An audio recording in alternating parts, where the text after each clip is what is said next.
اعوذ باللہ من الشیطان اللعین الرجیم بسم اللہ الرحمن الرحیم الحمد للہ وکفا وسلام علی عبادہ الذین اصطفیٰ۔ درود بھیجو۔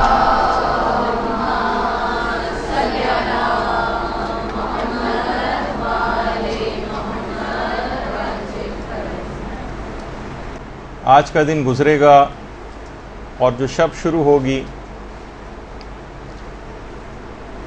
وہ شب قدر ہوگی۔ ان احتمالی تاریخوں میں سے ایک کہ جس میں شب قدر کو واقع ہونا ہے۔ دیکھیے، دنیا اور آخرت کے جتنے بھی تمام کام ہیں، یہ علماء فرماتے ہیں کہ یہ بھی کچھ لو اور کچھ دو کی پالیسی پر یا اصول پر چلتے ہیں۔ ہم اللہ سے بہت کچھ چاہتے ہیں۔ اس رات آپ کتنی دعائیں کریں گی، کتنی حاجات طلب کریں گی، آپ اللہ سے بہت کچھ چاہتی ہیں، لیکن اس کے مقابلے میں اللہ کا بھی آپ سے کچھ تقاضا ہوتا ہے۔ رسول کی اور ائمہ کی شفاعت آپ کو درکار ہے، تو رسول اور ائمہ بھی کچھ آپ سے تقاضا کرتے ہیں اور اپنی اطاعت کو طلب کرتے ہیں۔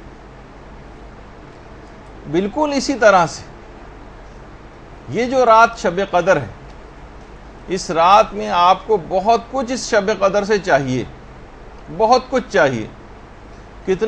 کتنی دعاؤں کی ایک بہت بڑی لسٹ ہوگی آپ کے پاس کہ ساری رات بھی ختم ہو جائے تو وہ دعائیں ختم نہ ہوں۔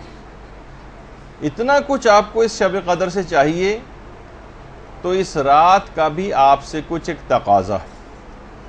یہ رات بھی آپ سے کچھ چاہتی ہے۔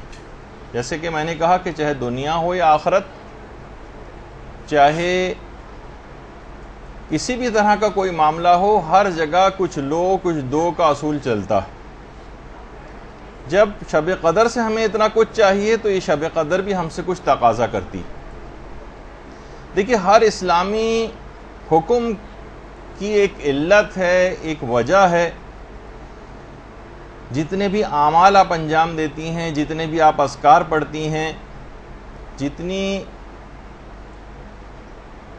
یہ دعائیں پڑھتی ہیں، اس کے اندر ایک خاص حکمت پوشیدہ۔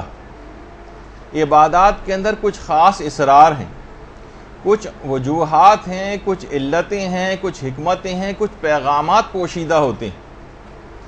اعمال شب قدر جو آپ انجام دیں گی، جن کا بھی ہم ایک تذکرہ کریں گے، ان سب کے اندر کیا کیا پیغامات آپ کے لیے ہیں، وہ چاہتے کیا ہیں وہ اعمال، وہ آپ کے اندر کون سی تبدیلیاں دیکھنا چاہتے ہیں، اس کا آج ہم تذکرہ کریں گے کہ یہ شب قدر یہ آپ سے کیا تقاضا کر رہی ہے، اس کے اعمال جو آپ انجام دیں گی آپ سے کیا تقاضا کرتے ہیں۔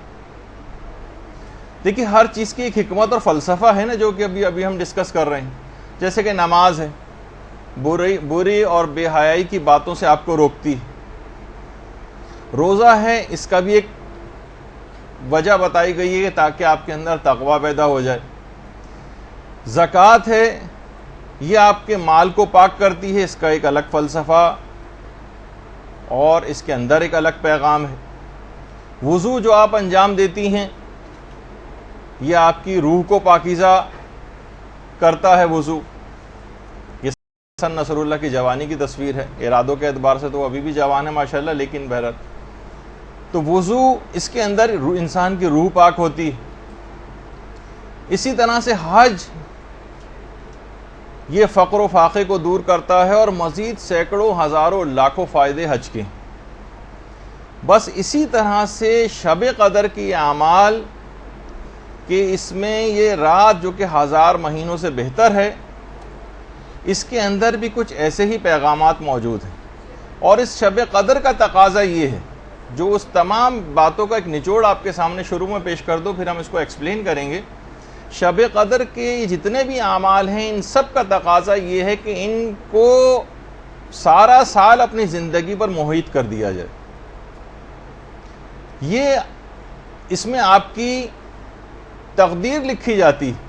یہ جو آپ اعمال شب قدر اس رات کو انجام دیتی ہیں، یا آپ ایک لحاظ سے آپ کو یہ دعا کرنی چاہیے کہ پروردگار یہ میں سارا سال کروں، ان پہ سارا سال کاربند رہوں، یہ میری تقدیر میں لکھ دیے جائیں۔ اب اس کی تفصیل جو ہے وہ آگے چل کر آئے گی۔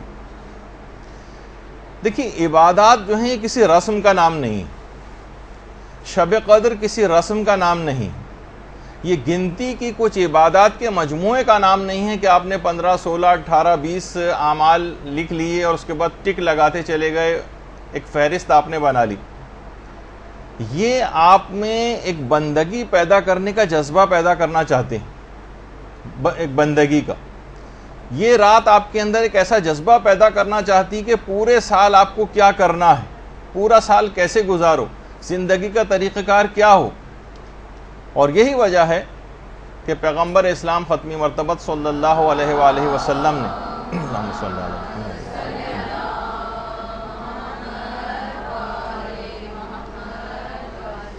نے اس رات کو عبادت کے ساتھ 2 شرطیں لگائی ہیں کہ اس شخص کے گناہ بخشے جائیں گے۔ ابھی میں تفصیل میں آگے چل کر اس روایت کی بیان کروں گا، ابھی تو صرف سرسری سے گزر رہا ہوں کہ اس رات عبادت کے ساتھ جو 2 شرطیں لگائی ہیں وہ یہ ہے کہ اس رات کو عبادت کرو لیکن ایمان اور احتساب کے جذبے کے ساتھ۔ ایمان اور احتساب کا جذبہ، انہیں فقط عبادت نہیں کرنی، احتساب بھی کرنا۔ ایمان اور احتساب یہ 2 چیزیں کیوں لگائیں؟ اگر یہ کہ فقط ایک رسم ہوتی تو کہتے کہ جس طرح سے بھی بس یہ اعمال ہیں ان کو بس کر کے گزار لو، ایسے ہی ثواب تمہیں مل جائے گا۔ نہیں، اس سے مراد یہ ہے کہ آپ کی زندگی میں ایک انقلاب برپا ہو جانا چاہیے۔ اب آپ کا طریقہ زندگی اگلی صبح سے بدل جانا چاہیے، اور اگر طریقہ کار آپ کا بدلا تو آپ سمجھ لیجئے کہ شب قدر سے آپ نے فائدہ اٹھایا ہے، ورنہ یہ ان 10 20 30 اور 40 50 سال جو شب قدر ہم پہلے گزار چکے ہیں، اور ہم نے دیکھا ہے کہ اس نے ہماری روحانیت پر کوئی اثر مرتب نہیں کیا، کیونکہ ہم فقط ایک رسم کے طور پر انہیں گزارتے تھے، عبادت اور بندگی کا جذبہ پیدا نہیں کر سکے۔ اور یہ جتنی بھی پچھلی شب قدریں ان کا کوئی اثر ہم نے قبول نہیں کیا، اگر کیونکہ یہ ہم نے محض رسم کے طور پر اس کام کو کیا۔ اگر یہ رسم نہ ہوتی تو نامہ اعمال ہمارا نیکیوں سے اتنا خالی ہم کو نظر نہ آتا جیسے کہ نظر آتا ہے، اور برائیوں کے وہ بڑے بڑے پہاڑ نامہ اعمال میں نظر نہیں آتے جو پورے سال میں ہم کو نظر آتے ہیں۔ معلوم یہ چلا کہ پچھلی شب قدریں جو ہم نے گزاری یہ ایک ایسا فیسٹیول کے طور پر تھیں، ایک ایسی رسم کے طور پر تھیں جیسے ہم 14 اگست گزارتے ہیں، جیسے ہم 23 مارچ کا دن منا لیتے ہیں، اور اسی طریقے سے بس ہم نے گزار دیا کہ وہ آیا اور وہ آ کر دن گزر گیا، وہ رات آئی اور آ کر گزر گئی۔ جبکہ اللہ کا جو رسول ہے وہ اور اہل بیت کا جو گھرانہ ہے اور معصومین اور ان کی اولادیں ہیں، اس رات کو اتنی زحمتیں اٹھا کر اس رات کو منایا کرتے تھے، اتنی زحمتیں اور مشقتیں اٹھا کر اس رات کو گزارتے تھے۔ تو خود سوچیے کہ جب ان ذوات اقدس جو ہیں ان کے ساتھ یہ معاملہ ہے تو ہم جیسے گناہگاروں کو پھر یہ رات کتنی شد و مت کے ساتھ گزارنے کا تقاضا اسلام کرے گا۔ دیکھیے اس رات کی جو ابتدا ہے وہ ایک عمل سے ہوگی جسے کہا جاتا ہے کہ یہ رات کی جو ابتدا ہے یہ جاگنے کے عمل، ساری رات آپ کو جاگنا ہے۔ اس کی حکمت کیا ہے؟ کیوں جاگیں؟ اتنا ثواب کیوں آپ کو دیا جا رہا ہے اس رات کو کہ اگر اس رات تمام آپ آج کی رات مکمل آپ جاگتی رہیں، ذرا سا بھی نہ سوئیں، ذرا سا بھی نہ سوئیں۔ اگر ساری رات جاگتی رہیں تو جیسے کہ آپ مفاتی میں بھی پڑھتی ہیں کہ اس کے تمام گناہ معاف ہو جائیں گے، خواہ آسمان کے ستاروں کے برابر ہوں، خواہ پہاڑوں کی جسامت کے برابر ہوں، اور خواہ دریاؤں کے پانی جتنے برابر ہوں۔ آج کی رات فقط جاگنے سے معاف ہو جاتے ہیں۔ ذرا زیادہ ثواب محسوس نہیں ہو رہا؟ ہم جیسے جن کا ظرفیت بہت کم ہے انہیں واقعی ثواب بہت زیادہ لگتا ہے، لیکن وہاں وہ خالق کون و مکان کہ جس کے ظرف کی کوئی حد اور انتہا نہیں، وہ دینے کو تیار بیٹھا ہوا ہے، اور ہم ایک بہت سرسری انداز سے بس ایک رسم کے طور پر شب قدر آئی اور کس طریقے سے رات گزر جائے، بس یہ جلدی جلدی ٹک لگا کے ہم اس اعمال کو انجام دے دیں، اور بس اپنی ایک لحاظ سے جان چھڑانے والا جو ہے وہ عمل اس کو سمجھیں، یہ انتہائی بدنصیبی والی بات ہے۔ اچھا، جاگنا کس انداز سے اسلام تقاضا کرتا ہے راتوں میں جاگنے کو؟ دیکھیے، یا تو علم کے لیے اور عبادت کے لیے راتوں کو جاگیے، علم اور عبادت کے لیے۔ سونا جو ہے وہ دیکھیے قبر کے لیے اٹھا رکھی، نیند کو اپنی تھوڑی سی ضرور کم کرنا چاہیے۔ یہ بھی شب قدر کا ایک پیغام ہے۔ ایک پیغام اس سے سیکھنا ہے کہ سال کی کچھ راتوں کو آپ کو مخصوص کرنا چاہیے، یا رات کے ایک پورشن کو روزانہ مخصوص کرنا چاہیے۔ رات کا پورشن کتنا بڑا، یعنی مغرب سے لے کر اور رات کے 2 3 بجے تک جو لوگ سوتے ہیں اور لغویات کے اندر اس کو بسر کرتے ہیں، مخصوص تو کر رکھا ہے لغویات کے لیے، ڈراموں کے لیے، فلموں کے لیے، آؤٹنگز کے لیے، لاہو و لعب کے لیے، مختلف چیزوں کے لیے۔ اسلام اور شب قدر یہ آپ سے تقاضا کرتی ہے رات کا کوئی ایک پورشن، چاہے وہ 15 منٹ کا ہو، 20 منٹ کا ہو، آدھے گھنٹے کا ہو، 1 گھنٹے کا ہو، یا کچھ اور زیادہ ہو، اس کو یا تو عبادت میں صرف کرنے کے لیے مقرر کیجئے یا پھر علم حاصل کرنے کے لیے۔ سونا جو ہے وہاں پہ بہت سونا ہے اور اس کی الگ ایک تفصیل ہے، اس کو وہاں کے لیے اٹھا رکھیے۔ یا تو یہ کہ ہمیں پتہ ہے کہ ہمارے نامہ اعمال ایسے ہیں کہ وہ فرشتہ عذاب ہمیں سونا ہی نہیں دیں گے وہاں پہ، اس وجہ سے جتنا سونا ہے یہیں پہ پورا کر لیا جائے۔ تو بہرحال کبھی تو ان راتوں کے اندر جاگنا سیکھیے۔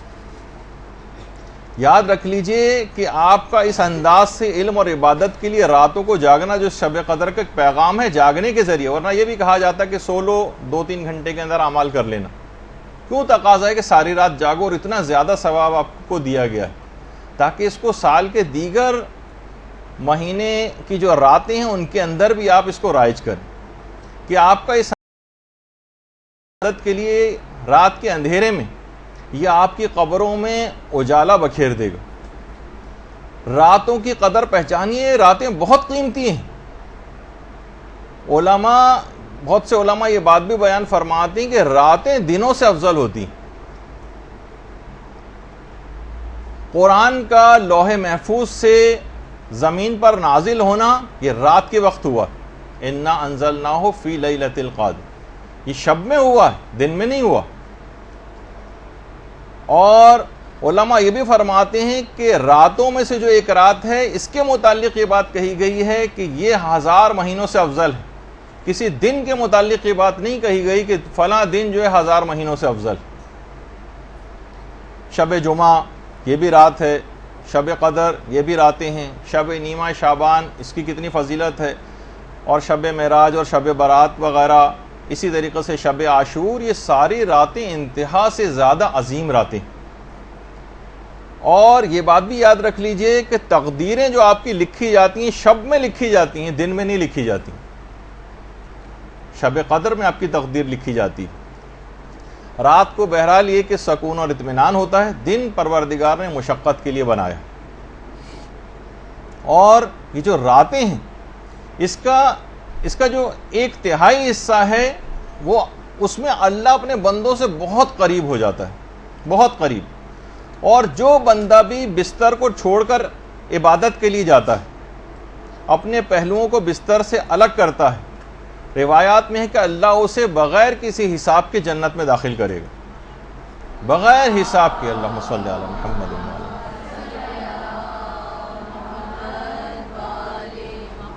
علامہ میر حامد حسین لکھنوی فرماتے تھے کہ شیخ مفید جو تھے یہ رات میں بے انتہا کم سویا کرتے تھے، بہت کم سوتے تھے، اور سوائے 3 کاموں کے رات کو کسی اور طریقے سے نہیں گزارتے تھے۔ 3 کام، یا تو نماز میں مصروف رہتے تھے، یا مطالعے میں مصروف رہتے تھے، یا پھر تلاوت قرآن میں۔ یعنی پوری رات کو فقط ان 3 بہت کم سوتے تھے۔ ایسا نہیں کہ سونا بالکل ترک کرنا ہے، لیکن سونے کو کم کرنا ہے، اور سونے کو کم کر کے کرنا کیا ہے؟ فلمیں ڈرامے دیکھنے یا لغویات میں نہیں، بلکہ اس کے اندر آپ کو زندگی کو لگانا ہے۔ یہ وقت نکلا چلا جا رہا ہے، نکلا چلا جا رہا ہے، فرشتہ اجل جو ہے اس کی آواز پہ لبیک کہنا ہے، وہ وقت کم سے کم تر ہوتا چلا جا رہا ہے، اور ہم خواب خرگوش کے مزے لیتے رہیں۔ تو شیخ مفید کا طریقہ کار یہ تھا۔ شب قدر کا دیکھیے پیغام رات کو جاگنے کا۔ اور اسی طریقے سے علامہ محمد حسین طباطبائی کے متعلق بھی ملتا ہے کہ رمضان کی تو تمام شبوں کو،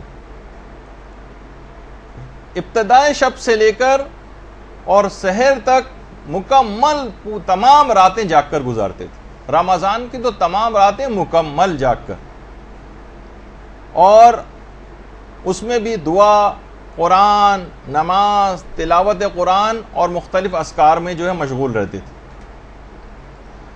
اچھا, اتنا زیادہ اذکار میں مشغول, چاہے وہ بیٹھے ہوں, مطالعہ کر رہے ہوں, پڑھ رہے ہوں, کچھ بھی کر رہے ہوں, ہر وقت زبان کے اوپر ذکر خدا رہتا تھا. محمد حسین طباطبائی ان کے شاگرد کہتے تھے کہ چلتے پھرتے بھی مستحب نمازیں ہی پڑھتے رہتے تھے.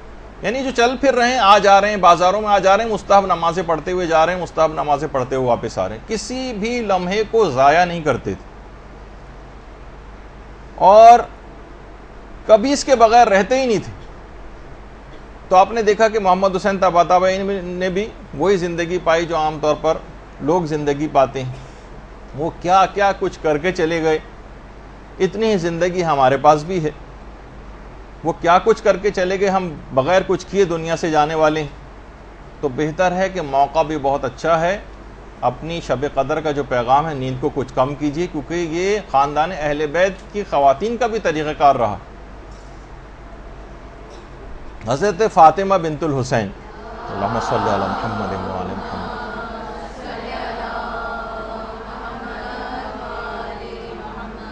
جو امام حسن کی بہو تھی, حسن مثنیٰ سے جن کی شادی ہوئی تھی, پوری رات عبادت میں قیام میں بسر کرتی تھیں اور پورے دن روزہ رکھتی تھیں, کیونکہ وہ سورج اتنے بڑے بڑے ائمہ کی صورت میں موجود ہیں کہ بہت سے جو ان سے غیر معصوم خاندان اہل بیت کے, کہ ان کی شخصیت ذرا ان کا اتنا تذکرہ نہیں ہو پاتا. اور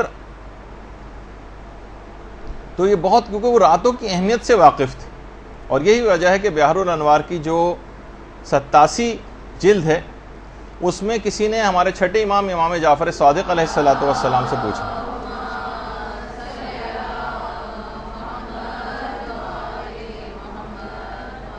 کسی نے پوچھا کہ مولا, ایک شخص یہ کہتا ہے کہ پیغمبر اسلام نے یہ بات کہی ہے, یعنی پیغمبر سے اس بات کو کوٹ کرتا ہے کہ شب کی, رات کی ایک ساعت ایسی ہے کہ جس میں پروردگار عالم اپنے بندوں کی جو دعا کریں وہ ضرور قبول کرتا ہے, جو دعا کریں. کیا یہ بات صحیح ہے؟ پیغمبر نے ایسا کہا ہے, رات کی کوئی ساعت ایسی ہے؟ امام نے فرمایا کہ ہاں ایسا ہی. کہا کہ مولا وہ وقت کون سا ہے؟ فرمایا نصف شب سے لے کر رات کے آخری 1/3 حصے تک. نصف شب سے یعنی سمجھیں وہ 12 ساڑھے 12 کے قریب کا جو وقت ہوتا ہے وہاں سے لے کر, اور جہاں سے رات کا آخری 1/3 شروع ہوتا ہے, یہ خاص وقت ہے کہ پروردگار اس میں جو دعا کریں گے وہ قبول کرے گا, جو دعا کریں گے وہ قبول کرے گا. پھر راوی نے پوچھا کہ مولا کیا کوئی خاص اور معین شب مراد ہے اس سے کہ جس میں پروردگار دعا قبول کرتا ہے؟ امام نے فرمایا نہیں, ہر شب, ہر شب, ہر رات. ہم لوگ کتنا زیادہ بہت ساری دعائیں قبول کروانے کے لیے کتنی تگ و دو کرتے ہیں, کا خاص وقت نصف شب سے لے کر رات کا آخری 1/3 حصہ جہاں سے شروع ہوتا ہے. سمجھیں جیسے 12 بجے سے لے کر اور 3 بجے تک کے درمیان کا وقت, یہ خاص طور پر عبادت کا ہے. اس میں کچھ نہ کچھ نماز شب وغیرہ کے لحاظ سے اپنے آپ کو عادی بنانا ہے, جس کا بھی آگے چل کر تذکرہ آئے گا. اور اسی میں اپنی دعاؤں کے لیے بھی مخصوص کیجئے کہ ہر دعا لازماً پروردگار نے, اور ہر شب کے لیے حکم ہے, کوئی مخصوص شب بھی مراد نہیں. اور پیغمبر اسلام کا ایک عجیب طریقہ کار تھا. پیغمبر اسلام اس طرح سے راتوں کو جاگتے تھے کہ کئی دفعہ اٹھتے تھے اور سوتے تھے. کھڑے کھڑے تھک جاتے تھے تو بیٹھ کر عبادت انجام دے لیتے تھے. اور یہ بات بھی یاد رکھ لیجئے کہ یہ ضروری نہیں ہے کہ آپ کہ بیٹھ کر جو پڑھی جاتی ہیں نماز اس میں آپ 2 رکعت, 1 رکعت کے بجائے 2 رکعت ہی پڑھنا ضروری نہیں, ایسا نہیں. تو بہرحال البتہ لیٹے لیٹے پڑھنے کی اجازت نہیں, تھک جائیں تو بیٹھ کر پڑھنے کی اجازت ہے. اور اس شب میں بھی تمام رات جاگ کر آپ کو عبادت کرنی. یہ جو آج سے شروع ہو جائیں گی آپ لوگوں کے لیے, بہت سے لوگوں کی تو کل ہو چکی ہے شب قدر کی ابتدا.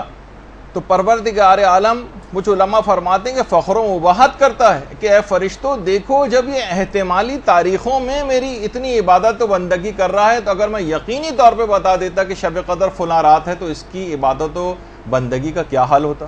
یہ تو احتمالی تاریخیں بتائیں، اس میں اس کی بندگی کا اور عبادت کا یہ حال ہے۔ تو ہمیں دیکھ کے پروردگار یعنی اگر اس انداز سے عبادت کریں کہ واقعی جس طرح سے ایک حق ہے اس شب کو گزارنے کا، اور اتنا زیادہ اس کا ثواب ہے کہ یہ جو 1000 مہینوں سے افضل ہے، تو علماء فرماتے ہیں کم سے کم اس رات عبادت کرنے کا اور اس رات کو جاگنے کا جو ثواب آپ کو ملے گا وہ 83 سال اور 4 مہینے کی عبادت کا ثواب آپ کو ملے گا۔ 83 سال 83 ایئر، سوچیں کہ پیدائش سے لے کر جب تک آدمی بوڑھا ہو جاتا ہے اور مسلسل عبادت انجام دیتا رہے، فقط ایک رات عبادت کرنے سے اتنا ثواب اور فائدہ آپ کو ملے گا۔ اللہم صلی علی محمد و آل محمد۔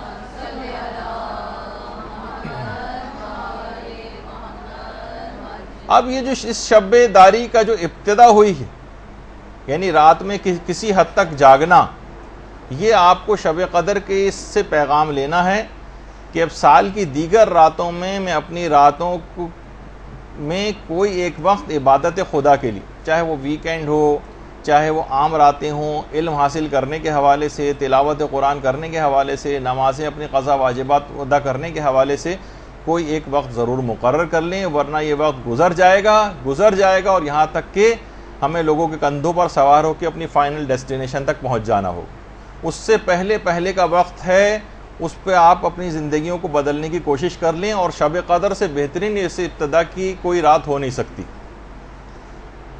تو ایک تو پیغام یہ ہو گیا کہ جو جاگنے کا جو حکم ہے یہ اس وجہ سے ہے تاکہ اس سے کچھ سبق آپ حاصل کریں، اور اپنی عام سال کی راتوں میں بھی اسی انداز سے ایک پورشن ضرور، کم سے کم اگر پوری رات نہ جاگ سکیں تو اتنا سبق ضرور حاصل کر لیں کہ ایک پورشن ضرور مخصوص کر لیں کہ اتنا مجھے ضرور عبادت کرنی ہے۔ دوسرا جو ہے وہ ہے عمل قرآن، جو آپ کرتی ہیں اس رات کو، قرآن کو سر پر رکھ کر، اور اس کے بعد پھر معصومین کے واسطے دیے جاتے ہیں اور اس کے حوالے سے پھر دعائیں ہوتی ہیں۔ اس کا بھی ایک پیغام ہے کہ پورے سال بھی آپ کو انہی ذوات مقدسہ کے وسیلے سے دعائیں کرنا، اور خاص طور پر یہ جو قرآن کو سر پہ رکھا ہے، اور یہ 3 سورے جو اس رات کو علل خصوص پڑھنے کی تاکید ہے، سورہ عنکبوت ہے، سورہ روم ہے اور حامیم دخان ہے، اور یہ مطلق تلاوت بھی ہے، عام طور پر جو تلاوت کی جاتی اور قرآن کو سر پہ رکھ کر۔ تو یہ بات یاد رکھ لیجئے کہ ویسے تو میں نے پچھلے سال بھی بتایا تھا کہ جو قرآن سر پہ رکھے جاتے ہیں تو علماء اس متعلق کیا بات بیان فرماتے ہیں کہ اس میں کون سی 4 نیتیں ہونی چاہیے۔ وہ پچھلے سال والا درس آپ سن لیجئے گا کہ قرآن کو سر پہ رکھتے وقت 4 نیتیں کرنا، جس کا بھی وقت نہیں ہے، وہ تو پچھلے سال ہم نے بیان کر دیا اور ہمارے ویمیو چینل کے اوپر بھی وہ اپلوڈڈ ہے۔ تو عمل قرآن جو کرنا ہے تو اس کا بھی دیکھیے، قرآن کو سر پر رکھ کر ایک گویا ایک عہد والی کیفیت جو ہے وہ انسان کو پیدا کرنی۔ علماء بیان فرماتے ہیں قرآن کے 4 حقوق ہیں آپ پر۔ پہلا حق یہ ہے کہ تلاوت کی جائے، دوسرا حق یہ ہے کہ اس کی تفہیم ہو، اس کو سمجھا بھی جائے، تیسرا حق یہ ہے کہ اس پر عمل کیا جائے، اور چوتھا حق یہ ہے کہ قرآنی پیغامات کی تبلیغ کی جائے۔ یہ 4 حق کم سے کم قرآن کے ہر شخص کے اوپر ہیں۔ اچھا، یہ سارے حقوق جو ہیں یہ ایک دوسرے سے مربوط ہیں، جدا نہیں۔ قرآن سے آشنائی کے لیے قرآن کی تلاوت بہت ضروری، تلاوت کیے بغیر اس کی تفہیم ممکن نہیں۔ جب تک تلاوت نہیں کریں گے سمجھیں گے کیسے کہ اس کے اندر کیا ہے، اور قرآن پر عمل اس کی تفہیم کے بغیر ممکن نہیں۔ جب تک اچھی طرح سے سمجھ نہیں لیں گے عمل کیسے کریں گے، اور تبلیغ بھی اس کو صحیح طور پر سمجھے بغیر ممکن نہیں۔ تبلیغ بھی اسی وقت کریں گے جب تفہیم کے مرحلے سے گزر جائیں گے، عمل بھی اس وقت کریں گے جب اس کو سمجھ لیں گے اور تلاوت کریں گے۔ تو یہ چاروں ایک دوسرے سے جڑے ہوئے ہیں اور مربوط ہیں، ایک ہی چین میں ہیں، ان کو الگ نہیں کیا جا سکتا۔ کوئی تلاوت کیے بغیر، تفہیم کیے بغیر اور عمل کیے بغیر اس کی تبلیغ کیسے کر سکتا ہے قرآن کی؟ تو یہ سب چیزیں، یہ بات یاد رکھ۔ لیکن ہم دیکھتے ہیں کہ افسوس ہے کہ ان چاروں میں سے قرآن کے حقوق ادا نہیں کیے جا رہے ہیں۔ کوئی بھی کبھی کسی مقام عمل پر کسی کو کوئی قرآنی آیت یاد نہیں آتی۔ پہلے زمانے میں ہوا کرتا تھا کہ لڑکیاں اپنی ڈائریاں بنایا کرتی تھیں، اس میں اشعار لکھا کرتی تھیں اور اقوال زرعی وغیرہ لکھے جاتے تھے، اس طرح کی چیزیں. اب تو خیر وہ بھی شاید ختم ہو گیا ہے بالکل. اب وہ بھی باقی نہیں رہا تو قرآنی آیتیں تو بہرحال کیا یاد ہوں گی. اسی طریقے سے کوئی آپس میں قرآن کے متعلق، اس کے معنوں کے متعلق، اس کے مفاہیم کے متعلق، اس کے پیغامات کے متعلق، اس کے اسرار پر گفتگو کرتا نظر نہیں آتا. ہماری جو نجی گفتگو ہوتی ہیں، بیٹھکیں ہوتی ہیں، مردوں کی ہوتی ہیں، عورتوں کی ہوتی ہیں، اس میں قرآن تو جیسے سرے سے موجود ہی نہ ہو، ایگزسٹ ہی نہیں کرتا ہے. ایک جملہ بھی قرآن کے متعلق ہمیں کبھی گفتگو میں نظر نہیں آتا. یہ کون سا حق ادا کیا جا رہا ہے قرآن کا؟ اور قرآن کو کہا جاتا ہے قرآن بالکل تنہا ہے، تنہا. یہ اپنی تنہائی کی شکایت قیامت کے روز کرے گا. افسوس کہ لوگوں کو شاعروں کے اشعار یاد ہوں، گانے یاد ہوں، کلام شیطانی سب کچھ یاد ہو، مکروہ شاعری جو ہے وہ یاد ہو، لیکن کلام الہی کسی کو یاد نہ ہو. مقام عمل پر کسی کو کوئی قرآنی آیت یاد نہ آئے کبھی بھی. کتنے افراد آپ میں سے یہاں پہ بیٹھے ہوئے اپنے آپ سے سوال کریں کہ جنہوں نے کسی بھی تفسیر قرآن کو شروع سے آخر تک پورے قرآن کی پڑھی، اچٹتی پچٹتی باتوں کے حوالے سے نہیں کہہ رہا، تو کم سے کم اتنا تو قرآن کے زندگی میں ایک دفعہ تفسیر نمونہ اٹھاتے، آہستہ آہستہ کر کے 1 سے لے کر 27 جلدوں تک ختم کر دیتے چند سال میں. کچھ تو معاملہ آگے بڑھتا. اب نہیں، ابھی تک نہیں بڑھا ہے تو اب سے ہی شروع کر دیجئے. کچھ تو سمجھ آئے گا، کچھ تو مفاہیم کے اوپر طبیعت جائے گی، کچھ تو قرآن سے ارتباط پیدا ہوگا. تو بہت اگر کچھ ہوا بھی، لوگوں نے تیر اگر اس سلسلے میں مارا بھی ہے، تو ذرا ناظرہ پڑھنے کے حوالے سے جس کی اپنی ایک اہمیت ہے، اور تلاوت قرآن کا بے شمار فائدے ہیں، وہ اپنی جگہ پر ہیں، لیکن معاملہ تھوڑا سا اور آگے بھی بڑھنا چاہیے. ہم نے کیا کیا کہ قرآن کو زیادہ تر اب ہم دیکھتے ہیں کہ نمائشوں کے اندر رکھا جانا شروع ہو گیا، جو ایک درجے میں مطلوب بھی. کوئی مسئلہ نہیں ہے، یعنی اس کی کوئی خدا نخواستہ مذمت بیان نہیں ہو رہی ہے، لیکن لوگ ہمیشہ بات کو ایک نیگیٹو طرف لے کر جاتے ہیں. نمائش ہو رہی، اور جناب اتنا چھوٹا قرآن اس کو نمائش کے لیے پیش کیا جا رہا ہے، اور جناب اتنا بڑا قرآن سب لوگ اس کو دیکھنے کے لیے جا رہے ہیں، اور اتنا بڑا قرآن اور اس سے بھی بڑا قرآن. تو اب یہ سب کیا چیزیں ہیں؟ یا مثلا قرآن کو انڈے پہ لکھا جا رہا ہے، اس کو سب لوگ دیکھنے کے لیے جا رہے ہیں. قرآن پر عمل مطلوب ہے. قرآن ان سب چیزوں کے لیے نازل نہیں ہوا ہے کہ اس کو انڈے پہ لکھا جائے، اس کو جو ہے اتنا بڑے صفحات کے اوپر لکھا جائے کہ وہ اتنے بڑے صفحات جو ہیں جس کے اوپر لکھا گیا اسے پڑھ کون سکتا ہے؟ وہ تو صرف رکھا رہے گا خالی، اور ایک ڈسپلے کے لیے آپ نے کیا قرآن کو ایک ڈسپلے کے لیے اس طرح ہم نے ریک کے اوپر ایک رکھا ہوتا ہے جس پہ CD لگا کے اس کو اکثر اتارنے کی ضرورت پیش آتی ہے، پھر گرد ورد جھاڑی جاتی ہے معاذ اللہ اس پہ سے. قرآن اس کام کے لیے نہیں تھا. قرآن مردوں کے لیے تو فائدہ مند ہے ہی. وہ تو وہابیوں اور ایسے افراد کا نظریہ ہے کہ جو کہتے ہیں کہ نہیں اس کا کوئی اور فائدہ نہیں ہے، لیکن یہ زندوں کے قلوب کے لیے بھی شفا کا باعث.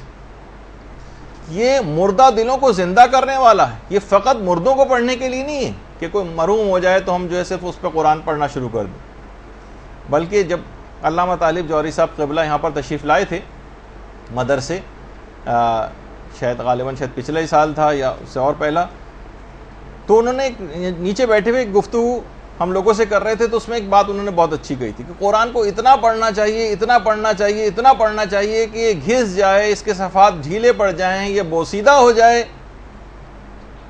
تو کیا ہوا؟ آپ نیا خرید کر لے آئیں. جس طرح قرآن بوسیدہ ہو جاتا ہے، پرانے بزرگوں کا ہو جاتا ہے، اس کو آپ ٹھنڈا کرتے ہیں، اس کو بھی آپ ٹھنڈا کر دیں. اور نیا قرآن، تو قرآن پر اتنا پڑھنا ہے، اتنا پڑھنا ہے، اتنا پڑھنا ہے کہ قرآن کو پڑھ پڑھ کے آپ خستگی اس کے اندر آ جائے. اب بالکل ایسا قرآن کہ جناب نسلیں گزرتی چلی جا رہی ہیں اور ذرا سا نشان کہیں نظر نہیں آتا کہ اس نے آج تک کبھی کسی نے اس کو اٹھا کے پڑھا. تو دیکھیے قرآن اسی شب قدر میں نازل ہوا. شب قدر کا تقاضا یہ ہے، یہ آپ سے تقاضا کر رہی ہے کہ تعلیمات اور پیغامات قرآن کو آپ دوسروں تک بھی پہنچائیں. جو خود درس اخلاق اس قرآن سے دے سکتی ہوں، اتنی حاصل کر لیں صلاحیت کو، وہ خود اس کام کو کریں. بچوں کو پڑھا سکتی ہیں، 3-4 بچوں کو جمع کر لیں، محلے کے بچوں کو جمع کر لیں، اپنے رشتہ دار بچوں کو جمع کر لیں. قرآن کا کوئی حق تو ادا کریں. یہ نہیں کر سکتی تو مثلا عام عورتوں کو آپ جمع کر لیں، زیادہ بڑے پیمانے پر نہیں کر سکتی، چھوٹے پیمانے پر اس کام کو کر لیں، اس سے اخلاقیات کے درس کروائیں۔ آپ نہیں کر سکتی تو کسی اور سے ارینج کروائیں، اپنے گھروں میں بلوائیں، اپنے گھروں کی نحوستوں کو دور کریں تلاوت قرآن کے ذریعے اور اس قسم کے پروگرامز کے ذریعے۔ شیطانوں نے ڈیرے ڈالنی ہے گھروں کے اندر، جو ہم سننے میں آتی ہیں، لوگوں سے بات صورتحال ہوئی ہے، وہ شیطانوں کے بسیرے ہیں وہاں پر۔ تلاوت قرآن کے ذریعے، اس کی تلاوت کے ذریعے اور قرآن کے پیغامات کے ذریعے وہاں سے ان کو بھگائیں۔ بہت سارے وہ افراد کے جو کہ بزرگ ہو گئے، وہ یہ نہ سوچیں کہ ہم نے تو قرآن نہیں پڑھا، اب ہم کیسے پڑھیں۔ نہیں، بزرگ بھی اپنے لیے ٹیوشن لگوائیں، سال 2 سال کے اندر ان کا بھی انشاءاللہ قرآن ختم ہو جائے گا کہ اس دنیا سے قرآن کی جو تلاوت کا جو حق ہے صحیح طور پر پڑھنے کا، کم سے کم ایک مرتبہ تو تلاوت قرآن کر کے جائیں، ورنہ قبر میں جا کر جو حسرت ہوگی اس کا پھر اس وقت کوئی مداوع نہیں ہوگی۔ اسی طریقے سے بوڑھے افراد ہیں، محلے والے ہیں، کوئی بچے ہیں، یہ ضروری نہیں کہ آپ بہت گلیمرس ایک وہ چاہیں کہ پورا ایک ادارہ ہو، انسٹیٹیوٹ ہو اور اے سی لگے ہوں تب بھی میں وہاں جا کے کوئی خدمت انجام دوں گا۔ اپنے گھر سے ابتدا کریں، اس کو حقارت سے نہیں کہ جو قرآنی تعلیمات ہیں یا قرآن کو پڑھانا، عام طور پہ اس کو ایک معاذ اللہ معاشرے میں دیکھنے میں آتا ہے کہ ایک حقیر سا کام سمجھا جاتا ہے کہ مولوی صاحب آئیں گے اور جو ہے وہ بہت مختصر سے ان کو پیسے دیے جائیں گے اور وہ آ کر پڑھا کر چلے جائیں گے، کوئی سائیکل پہ آ رہے ہیں، کوئی کسی طریقے سے آ رہے ہیں، جو سے کہ عام طور پہ کانسیپٹ ہے۔ کتنی بڑی خدمت کو کوئی انجام دینے آ رہا ہے آپ کو بچے کو سکھانے کے لیے کس طریقے سے ائمہ کا طریقہ کار ہوا کرتا تھا، کیسا موتیوں سے منہ بھر دیا کرتے تھے، کیونکہ اہمیت سے واقف تھے۔ اسی طریقے سے قرآن کی تفسیر کے جو کوئی خاتون معلمہ آپ کو مل سکتی ہوں، کوئی سینئر مل سکتی ہوں، آپ خود نہیں دے سکتی تھی، کسی کو ارینج کروا سکتی ہوں، آپ بلوائیے، کسی عالم کو بلوائیے، یہ تو خیر مرجع لیول کے چھوٹے عالموں کو بلوائیے کہ جو قرآن کے سلسلے میں، تاکہ کسی طور پر قرآن کا حق ادا ہو سکے۔ وہ 3 چیزیں تو آپ کو گھر پہ عمل کرنا، اور تبلیغ والا جو ہے یا تو خود آگے بڑھ کے اتنا علم حاصل کر لیں کہ اس کے اوپر کچھ تبلیغ اس کی کروا سکیں، یا یہ کہ کسی عالم کو بلوائیں۔ اپنی پوری زندگی قرآن کی کوئی خدمت تو کر جائیں۔ کیا قرآن کی کوئی خدمت کیے بغیر ہم مرنا چاہتے ہیں؟ کیا ہم یہ چاہتے ہیں کہ قرآن کل ہماری شکایت کرے؟ دیکھیں، امام خمینی تک اپنے بہت سے جلسوں کے اندر طالب علموں کو، بچوں کو کھڑا کر کے تلاوت قرآن سنا کرتے تھے۔ بہت اہمیت کے متعلق معلومات تھیں، تو تاکہ کل یہ آپ کی شکایت نہ کرے۔ قرآن جب شب قدر میں نازل ہوا ہے تو اس رات کا تقاضا اور پیغام یہ ہے کہ اس قرآن کی تعلیمات کو پھیلانے میں آپ اپنا کردار ادا کریں، ورنہ قبر میں اس وقت افسوس کا کوئی فائدہ نہیں ہوگا کہ جب کہ قبر کی وحشتناک جو اندھیرے ہیں وہ دامنگیر ہوں، اس وقت فقط قرآن کی روشنی وہاں پر کام آئے گی۔ دیکھیں، مخلص اور سچے اصحاب پیغمبر جو تھے، جب تک قرآن کی کسی ایک آیت کو سیکھ کر اس پہ عمل نہیں کرتے تھے تب تک وہ اگلی آیت سیکھتے ہی نہ تھے۔ مخلص اصحاب کا طریقہ کار تھا۔ بہت سے اس طرح کے تھے کہ بس ایک آیت سیکھ کے گئے کہ الم یعلم بان اللہ یری، یعنی پروردگار ایک ایک عمل کو ہمارے دیکھ رہا ہے، کہتے بس ہمارے لیے کافی۔ تو ان کے لیے بات کہی گئی کہ یہ فقیہ ہو کر گیا، یعنی ایک آیت پر اتنا زیادہ اثر قبول کرتے تھے۔ اور ہم پوری زندگی ہو گئی، ہر دفعہ اتنے سننے میں آتا ہے کہ فلاں صاحب نے اتنے قرآن ختم کر دیے اور اتنے قرآن ختم کر دیے، اور ہم نے 2 ہو گئے اور 3 ہو گئے اور 4 ہو گئے اور 5 ہو گئے، لیکن کوئی اثر مرتب روح کے اوپر ہوتا نظر نہیں آتا اس تلاوت قرآن کا، کیونکہ ہماری نیت عمل کرنے کی ہوتی نہیں۔ پیغمبر اسلام خود اتنا زیادہ آیات قرآنی کا اثر قبول کرتے تھے، اتنا متاثر ہوتے تھے کہ بعض اوقات نماز شب میں ایک ہی آیت کو بار بار دہراتے تھے۔ ان تعذبہم فإنہم عبادک وإن تغفر لہم فإنک انت العزیز الحکیم۔ بار بار اس طرح کی آیات کو پیغمبر اسلام دہرایا کرتے تھے، اور اتنا اثر قبول کرتے تھے پیغمبر کہ کہتے تھے کہ مجھے سورہ ہود اور اس جیسی جو اور صورتیں انہوں نے مجھے وقت سے پہلے بوڑھا کر دیا، یعنی بڑھاپا طاری ہو جاتا تھا آیات قرآنی، اتنا اثر قبول کرتے تھے۔ اور یہ خود ہے بھی اتنا پر اثر قرآن کہ خود پروردگار نے قرآن کے متعلق یہ کہہ دیا کہ اگر ہم اسے پہاڑوں پر نازل کرتے تو خشیت الہی سے پہاڑ پھٹ جاتے. اور اتنا قرآن پہ پیغمبر نے عمل کر کے دکھایا کہ خود پیغمبر اسلام کی ایک زوجہ یہ فرماتی ہیں کہ آپ کا جو اخلاق ہے وہ قرآن ہی تو ہے. اتنا قرآن کے اوپر عمل کیا تھا کہ خود آپ کا اخلاق سمجھے کہ قرآن اور اخلاق مترادف معنوں میں استعمال ہونے لگے.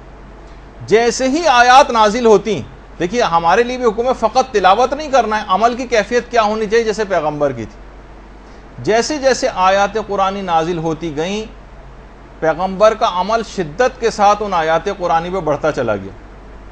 جو حکم آتا فوراً اس کے اوپر عمل کرتے. دیکھیے اعلان رسالت سے پہلے زیادہ تر پیغمبر اسلام اپنا وقت جو ہے عبادت کے لیے غار حرا میں تنہائی میں گزارتے تھے. جو حکم آتا فوراً عمل کرتے. تو عبادت کے لیے غار حرا جاتے تھے اس سے پہلے. لیکن جب وہ آیت نازل ہوئی وانذر عشیرتک الاقربین، وانذر عشیرتک الاقربین، کہ اب تبلیغ کا کام شروع کرو، اب لوگوں کو ڈراؤ. اس کے بعد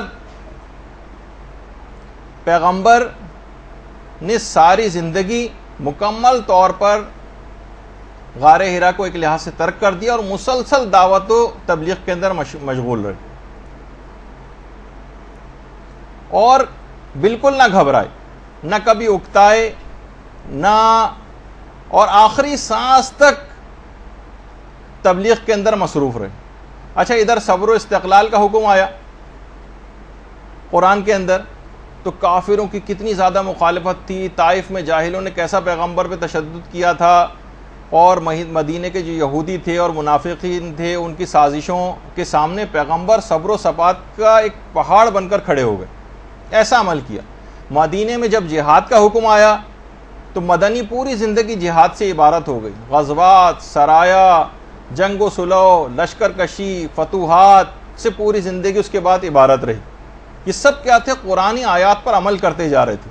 پریشان حال کی پریشانی کو دور کرنے کا حکم آیا تو قرضے لے کر حاجت مندوں کی جو حاجت روائی کرنے لگے. قرآن میں عہد کی پابندی کا حکم آیا کہ اپنے عہد کو پورا کرو. اتنا ایفاء عہد کیا کہ دشمن تک آپ کے وعدوں کا اعتبار کرتے تھے اور رتی برابر، ذرہ برابر بھی شک نہیں کرتے تھے کہ پیغمبر جو ہے اس کی وعدہ خلافی کر سکتے ہیں. درگزر کرنے کا، معاف کرنے کا حکم آیا. پیغمبر نے اتنا عمل کیا کہ کسی سے کبھی کوئی انتقام نہیں لیا. عدل و انصاف کرنے کا حکم آیا. اتنا عمل کیا کہ دشمنان تک پیغمبر کے دیکھ کر حیران رہ جاتے تھے کہ کس طرح سے اتنا عدل و انصاف ممکن ہے. حکم شکر آیا قرآن کے اندر، تو پیغمبر اتنا شکر گزار بندے بنے، اتنا شکر کہ اتنی عبادت کرتے کہ ساری رات گزار دیتے.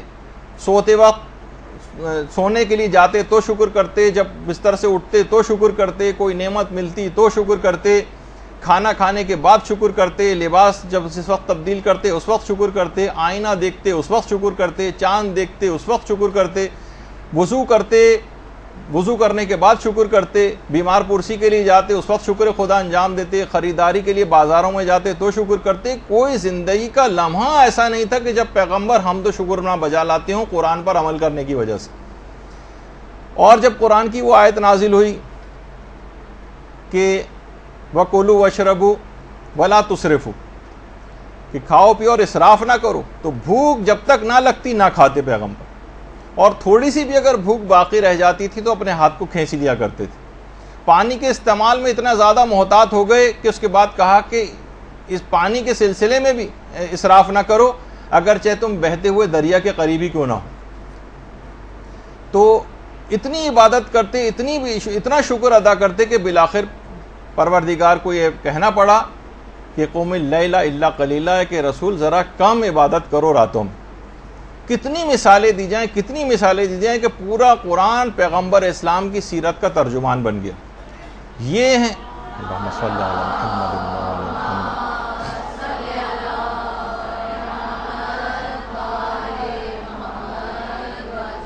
یہ ہیں حقوق قرآن کے.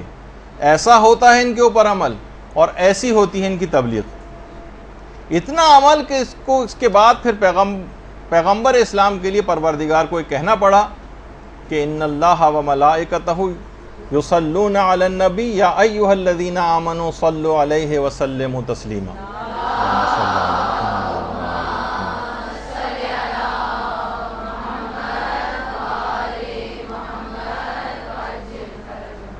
دیکھیں یہ ہے تقاضا شب قدر کا. جو آیت پڑھیں اس پر عمل کرنے کی کوشش کریں جیسے کہ پیغمبر اسلام نے کیا. اچھا اب ورنہ کیا ہوگا؟ ایک رسم کے طور پر گزارا جائے گا قرآن کو سر پر رکھ کر. کچھ سورہ رسمن پڑھ لیے جائیں گے, جلدی جلدی صفحات گنے جائیں گے کہ اب سورہ روم میں کتنے صفحے باقی رہ گئے, اب عنکبوت میں کتنے صفحے باقی رہ گئے. اس سے ثواب تو مل جائے گا وہاں پہ, کیونکہ ثواب میں کوئی بخل نہیں ہے پروردگار کے ہاں, لیکن جو اثرات آپ کی روح پر مرتب ہونے چاہیے تھے وہ اثرات مرتب نہیں ہوں گے اگر اس انداز سے رسمی طور پر ان راتوں کو گزارا گیا جیسے پچھلے سالوں میں گزارا جاتا رہا. اچھا اس کے بعد 2 رکعت نماز شب قدر کے اندر پڑھی جاتی ہے جس میں الحمد کے بعد ہر رکعت میں 7 مرتبہ سورہ قل هو اللہ احد پڑھی جاتی. دیکھیے اس کا بھی پیغام یہ ہے کہ عام زندگی میں بھی اس شب میں یہ جو 2 رکعت نماز پڑھی جا رہی ہے اس میں نماز کا عادی بننا ہے اور معمولی باتوں پر نماز کو چھوڑنا نہیں ہے. ذرا سا بیمار ہوئے نماز چھوڑ دی, کسی تقریب میں جانا پڑ گیا نماز چھوڑ دی, کسی پکنک پہ جانا پڑ گیا نماز چھوڑ دی, کوئی سفر درپیش ہو گیا سفر میں نماز نہیں پڑھ رہے. اور اس نماز کو نہ صرف پڑھنا ہے بلکہ بہتر بھی بنانا ہے. پڑھنا بھی ہے بہتر بھی بنانا ہے, جس کے لیے ہمارے درسوں کی ایک سیریز چل بھی رہی ہے کہ نماز کو بہتر کیسے بنائیں. اچھا مردوں کے لیے تو بہرحال پھر بھی مواقع ہیں, خواتین کو اتنے مواقع نہیں مل پاتے, لیکن مسلمانوں کی بہت سی روایات کے اندر ایک بات یہ بھی آئی ہے کہ شب قدر کا ایک حصہ ان لوگوں کو بھی مل جاتا ہے عام دنوں میں بھی جو مغرب و عشاء کی نمازیں جماعت سے مسجد کے اندر جا کر پڑھتے ہیں. البتہ وہ افراد کہ جو بے نمازی ہیں یا گھنٹے دار قسم کے نمازی ہیں وہ اس رات کی, کیونکہ اس سے پیغام ہی انہوں نے کوئی نہیں لیا, جو 2 رکعت نماز بھی پڑھی بس اس رات کی حد تک رہے, اس کو پھیلایا نہیں اس شب قدر کو تمام راتوں کے اوپر. تو کیا اس سے ہوتا ہے کہ اکثر لوگ یہاں پر رابطہ کرتے ہیں مدرسے میں کہ ہمارے والد تھے 70 سال کی عمر تھی 90 سال کی عمر تھی اور پوری زندگی میں ایک نماز بھی نہیں پڑھی, ان کی نمازیں پڑھوانا. پھر جب ان کو بتاتے ہیں ان کے روزوں کا وہ بتاتے ہیں سلسلہ کہ یہ, تو سوچتے ہیں کہ تو ہمیں پوری جائیداد دی ابا کے لیے جو قربان کرنی پڑے گی. تو اولاد بھی پریشان ہو جاتی ہے کہ اتنے روزے اور ان کی اتنی نمازیں کیسے کروائیں. باقاعدہ جو کتاب ہدیہ مبلغین ہے اس میں کتاب شناخت نماز کے حوالے سے ایک روایت کو نقل کیا گیا. وہ یہ ہے کہ ایک دفعہ ایک شخص پیغمبر اسلام کے پاس آیا, اللہم صلی علی محمد و علی محمد,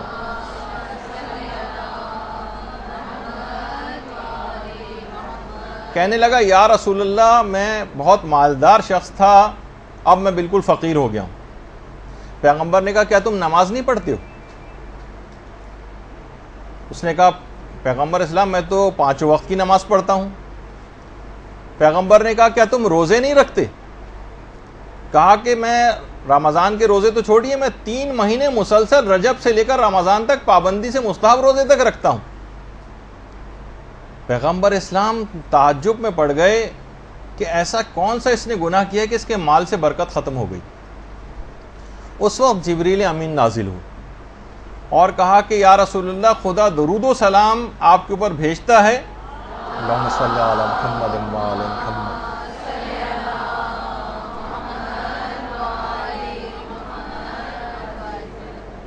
آپ اس بندے سے کہہ دیں کہ اس کا جو باغ ہے اس باغ کے اندر ایک گھونسلہ ہے چڑیا کا, اس گھونسلے میں ایک بے نمازی کی ہڈی کا ایک ٹکڑا موجود جس کی نحوست کی وجہ سے تمہارے مال میں بالکل برکت ختم ہو گئی اور تم مفلس و نادار ہو گئے. پیغمبر اسلام نے اس شخص کو یہ بات بتائی. وہ شخص اپنے باغ میں گیا اور وہ عام طور پہ ہوتا ہے نا جانور کوئی نہ کوئی ٹکڑا اٹھا کر لے آتے ہیں کسی ہڈی کا, وہ اس نے گھونسلے میں سے نکال کر کسی دور جگہ پھینک کر آیا, اس کے اثرات بد دور ہوئے اور دوبارہ مال کے اندر اس کے برکت آنی شروع ہوئی. تو آپ خود سوچیں کہ بے نمازی کی ہڈی کا ایک چھوٹا سا ٹکڑا وہ اتنا زیادہ نحوست رکھتا ہے, تو ایک مجسم بے نمازی آپ کے اطراف میں موجود ہوں, مجسم بے نمازی آپ کے گھروں کے اندر آپ کے ساتھ رہتے ہوں, تو وہ گھر کتنی بلاؤں, تکلیفوں, مشکلات, پریشانیوں اور فقر و فاقے کا شکار ہوگا, جو لوگ آج ہر وقت اس کا ذکر کرتے رہتے ہیں. اور بے نمازی سے مراد یہ نہیں کہ جو شروع سے آخر تک نماز بھی نہ پڑھتا ہو, جو گنڈے دار ٹائپ کے نمازی ہوتے ہیں, کبھی پڑھ لی کبھی نہیں پڑھی, کہ فلاں نماز فجر کی روزانہ قضا ہو گئی, ساری نمازوں قضا کر کے کبھی ایک ساتھ پڑھ لیا, ان کے بھی اثرات نحوست اسی انداز کے ہوتے ہیں.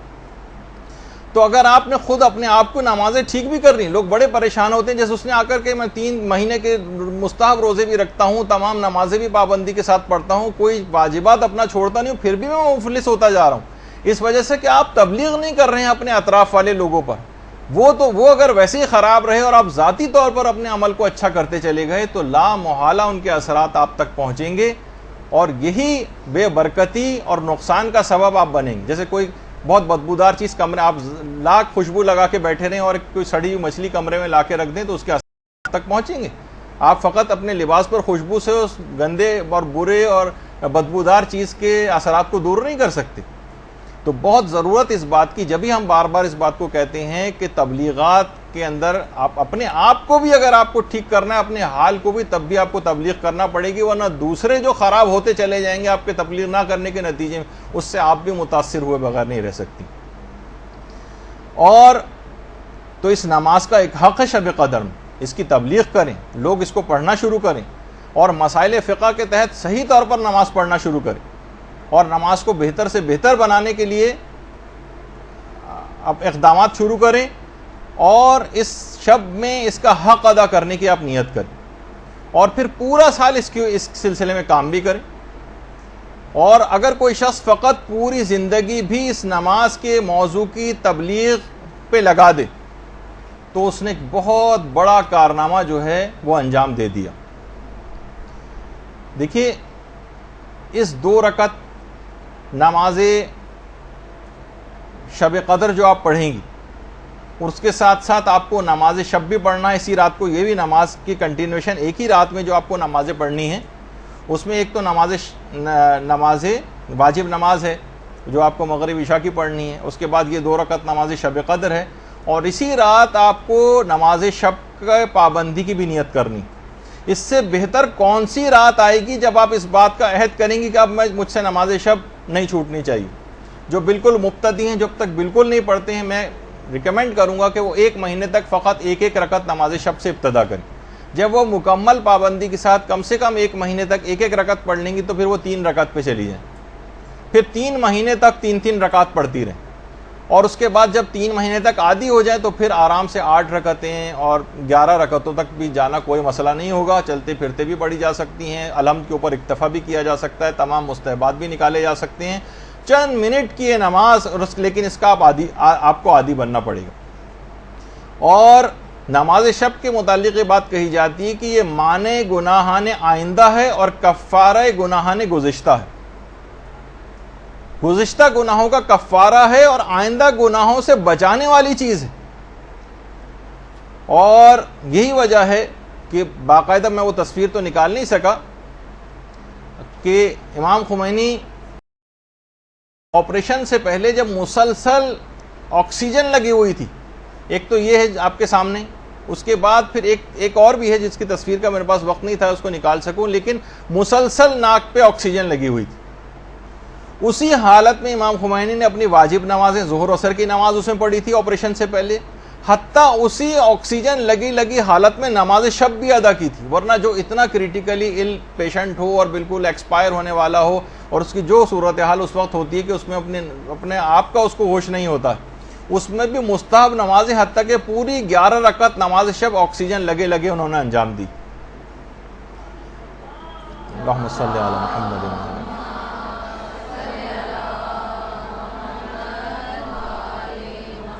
کیسے چھوڑ دیتے اس نماز کو جس کے لیے ان شب قدروں میں عہد و پیمان کیا ہوا تھا؟ صاحب ارادہ تھے, ہماری طرح تو نہیں تھے کہ ذرا سی ہاتھ کے اوپر اگر ڈرپ لگ جائے تو ہم اس کو چھوڑ دیتے ہیں. امام خمینی کی حد تک تو ہے ہی بات, لیکن آیت اللہ آیت اللہ یہ بھی کچھ عرصے پہلے ان کی بھی تصاویر وغیرہ اس انداز سے آئیں کہ ظاہر ہے کہ علماء, امام خمینی کی تو ایک الگ ہی شخصیت تھی کہ ان کو ایک ایک چیز فلم بنائی جا رہی تھی ان کی, تاکہ ان کی شخصیت ایک رہبر کبیر ہونے کے حوالے سے تھی. لیکن دیگر ہمارے مراجع وہ بھی اسی طرح سے عمل کرتے ہیں, تمام مستحبات کے ساتھ عمل ہوتا ہے کہ کس طریقے سے نمازی ہیں, اور ان کا بھی یہی طریقہ کار ہے. اور خود آپ دیکھیں کہ واقعی شب قدروں میں یہ جو اعمال ہیں اور جو نمازیں بھی ہیں, یہ خود یہ جو قوم آپ کے سامنے ہے جو تمام ظالموں سے اکیلی اور تنہا مقابلہ کر رہی ہے, وہ کس طرح سے ان کے اندر یہ کیفیت پیدا ہوئی. دیکھیں وہاں پہ جو بیمار ہیں, بیمار ہاسپٹلس کے اندر, اب کچھ تصاویر میں آپ کو دکھاؤں گا, اس سے ان لوگوں کا اندازہ ہوگا کہ کتنی ایمانی جذبہ اور اپنے آپ سے ان کا موازنہ کرتی جائیے گا کہ ہم معمولی سی چیزوں میں, ڈرپ لگ گئی تو نمازیں چھوڑ دیتے ہیں, ہاتھوں میں کینیولا لگ گیا نمازیں چھوڑ دیتے ہیں, اسپتال میں داخل ہونا پڑ گیا, مریض تو چھوڑیے لواحقین تک نماز چھوڑ دیتے ہیں کہ کیسے یہاں پر نجاست ہے اور فلاں ہے اور کیا چیز ہے. اب آپ دیکھیے ان لوگوں کی حالت کہ وہاں پہ اعمال شب قدر کے لیے مریض تک بستر پہ لیٹ کر اعمال شب قدر جو ہے وہ انجام دے رہے ہیں.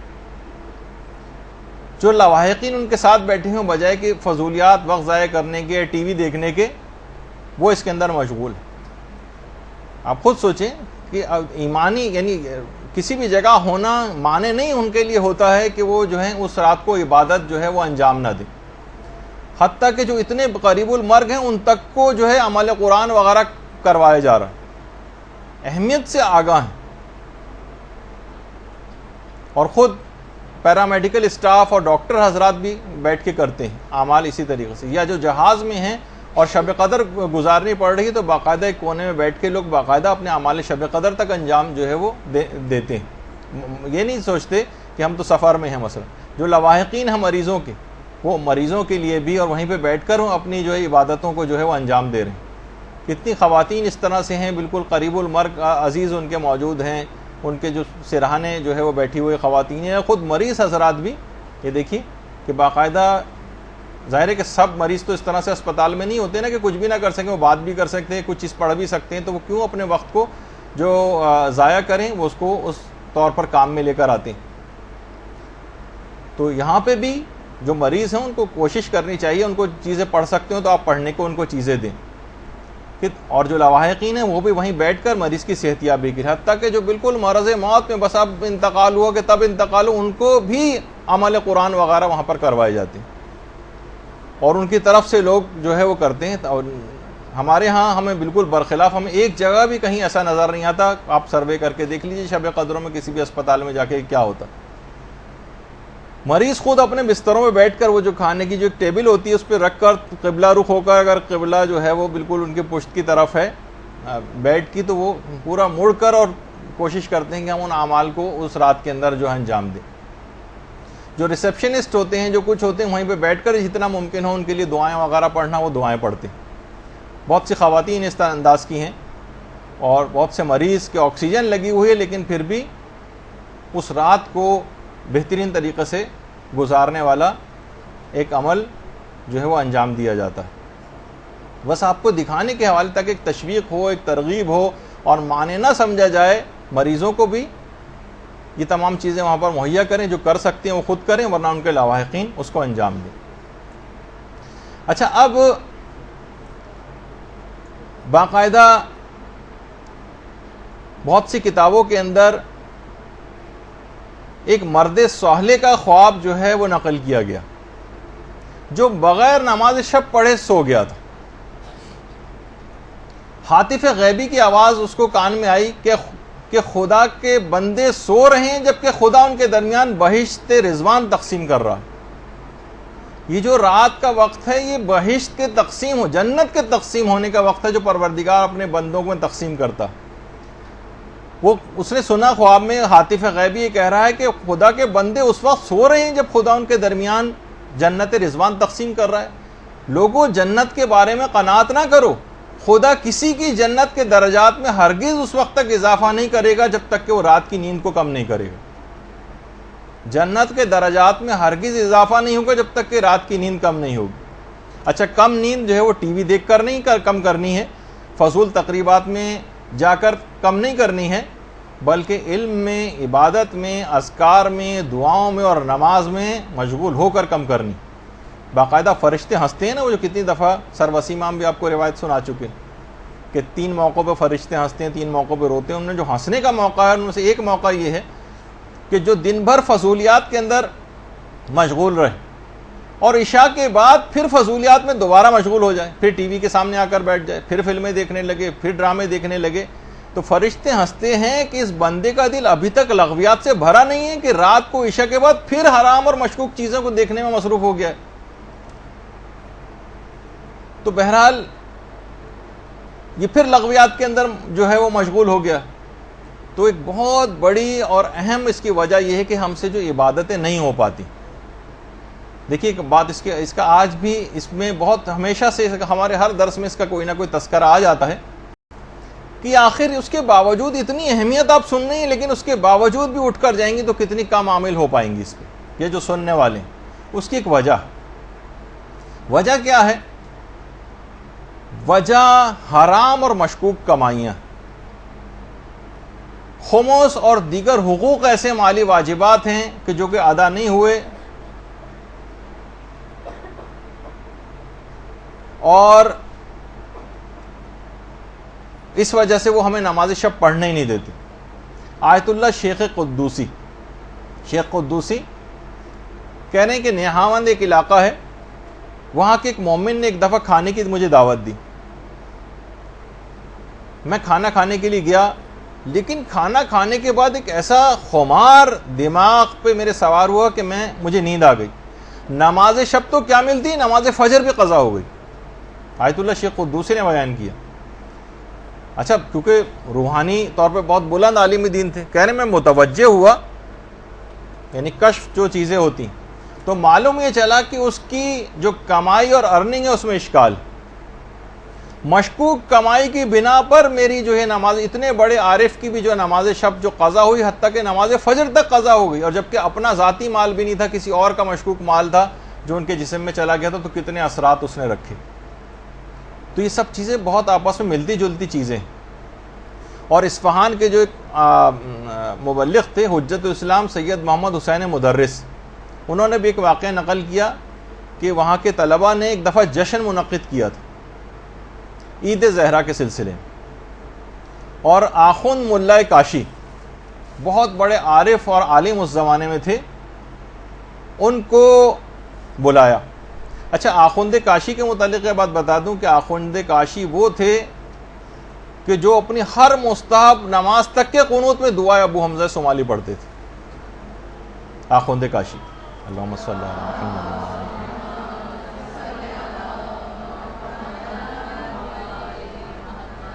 اور آخوند کاشی کہتے تھے کہ میں مدرسے کے باہر لگے ہوئے درختوں کی تسبیح کی آوازیں اپنے کانوں سے سنتا ہوں۔ اور ان کے جو شاگرد تھے وہ کہتے تھے، جن کا ایک واقعہ میں ایک دفعہ پہلے بھی پیش کر چکا ہوں، کہ جب ہم گئے تو ہم نے دیکھا کہ آخوند کاشی جہاں پر نماز پڑھ رہے ہیں تو اطراف کی جتنی دیواریں ہیں وہاں سے بھی تسبیح و تحلیل کی آوازیں بلند ہو رہی ہیں۔ اتنا بڑا عارف یہ دعوت جشن میں آئے، 9 ربیع الاول کا تھا، کافی رات تک جشن میں رہے اور دیر سے گھر پہنچے، رات کو سوئے تو فجر میں آنکھ کھلی، نماز شب کا وقت نکل چکا تھا، نماز شب قضا ہو گئی۔ اس کے بعد 17 ربیع الاول کا پھر دوبارہ ایک جشن منعقد کیا گیا مدرسے میں، اور آخوند کاشی کو پھر بلایا۔ آخوند کاشی پھر آئے اور وہاں پھر دیر ہو گئی، اور گھر گئے تو بعد میں انہوں نے بتایا کہ اس رات کو میں نے پیغمبر اسلام کو خواب میں دیکھا۔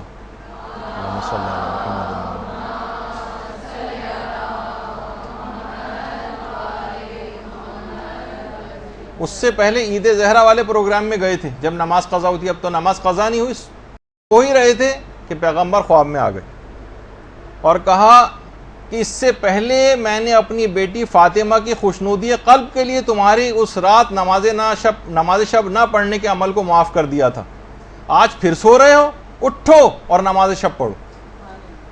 پیغمبر اسلام نے آخوند کاشی کو سرزنش کیا کر کہا کیونکہ عید زہرا کا پروگرام اس رات تو میں نے اپنی بیٹی کی خوشنودی قلب کی وجہ سے تمہیں چھوڑ دیا تھا، لیکن پھر دوبارہ وہی غلطی کرنے جا رہے ہو. تو راتوں کو دیر تک کے ایسے پروگرامز کہ جس کے نتیجے میں آپ کی عبادات متاثر ہوں، آپ کے واجبات متاثر ہوں، ان لغویات، یہ تو خیر بہت ہی نیک کام تھا، لیکن اس کے باوجود بھی عبادات بھی اگر آپ انجام، جیسے بہت سے لوگ پوری رات ایک شب بیداری جو ہوتی ہے اور ماتم ہوتا ہے وہ عبادت میں رات گزار رہے ہیں، لیکن نماز فجر اس کے بعد قضا کرتے ہیں. تو مستحب نمازیں بھی اس کا پیش خیمہ نہیں ہونی چاہیے کہ آپ کے واجبات قضا ہو جائیں، اور جن کا مقام اور بلند ہوتا ہے ان کے لیے ان کی نماز شب بھی قضا نہیں ہونی چاہیے. تو پیغمبر نے آ کر سرزنش کی. ائمہ خود کتنے زیادہ اس کے پابند تھے کہ امیر المومنین کی جو ایک کنیز تھی ام سعید،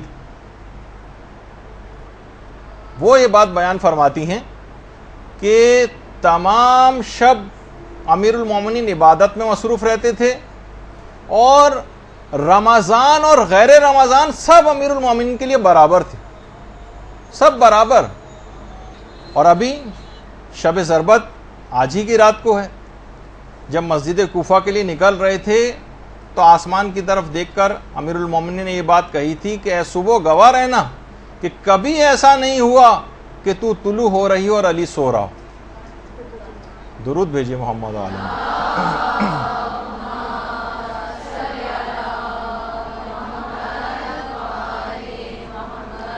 دیکھیے پھر یہ بات بیان ہو رہی ہے کہ ہر چیز کا ایک پیغام ہے، ایک فلسفہ ہے. یہ اعمال شب قدر جتنے بھی آپ انجام دیں گی، چاہے 2 رکعت نماز ہو، چاہے غسل ہو، چاہے اب زیارات ہوں، چاہے دعائیں ہوں، ان سب کا ایک فلسفہ ہے کہ ان عام زندگی کے دنوں کے اوپر اس رات کو آپ کو پیغامات کو پھیلانا ہے، پورے سال پر محیط کرنا ہے، پورے سال اب نماز شب کا پابند بننا ہے، پورے سال رات کے ایک حصے کو بستر سے الگ ہونا ہے.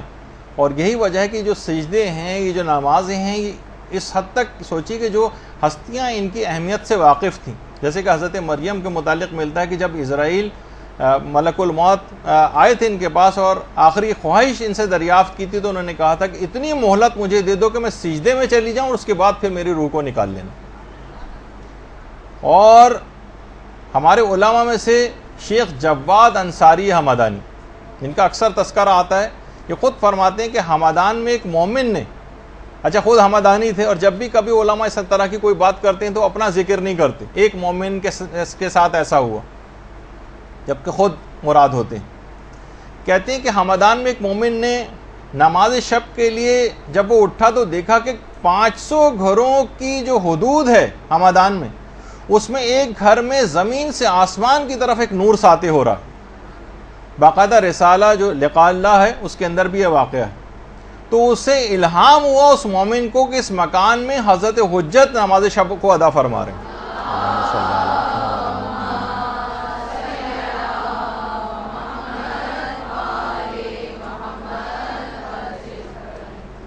دیکھیے امام کی نماز شب کا گفتگو آپ نے سنی، آپ نے درود پڑھا امام پر، اس سے سبق کیا حاصل کیا؟ کتنوں نے عہد کیا اس بات کو سن کر کہ ہم حضرت حجت کی اس عمل کی پیروی کریں گے آج سے اور نماز شب کے پابند بن جائیں گے. طریقہ کار وہی رکھیے گا تاکہ بیچ میں سے ایک دم سے 11 رکعتیں پڑھنی شروع کر دیں گی تو اگلے دن سے نہیں پڑھیں گے. 1 مہینے تک 1 رکعت، اس کے بعد پھر 3 مہینے تک 3 رکعت، اور اس کے بعد پھر آپ بڑھاتی چلی جائیں گی تو کوئی طبیعت کے اوپر بار محسوس نہیں ہوگا.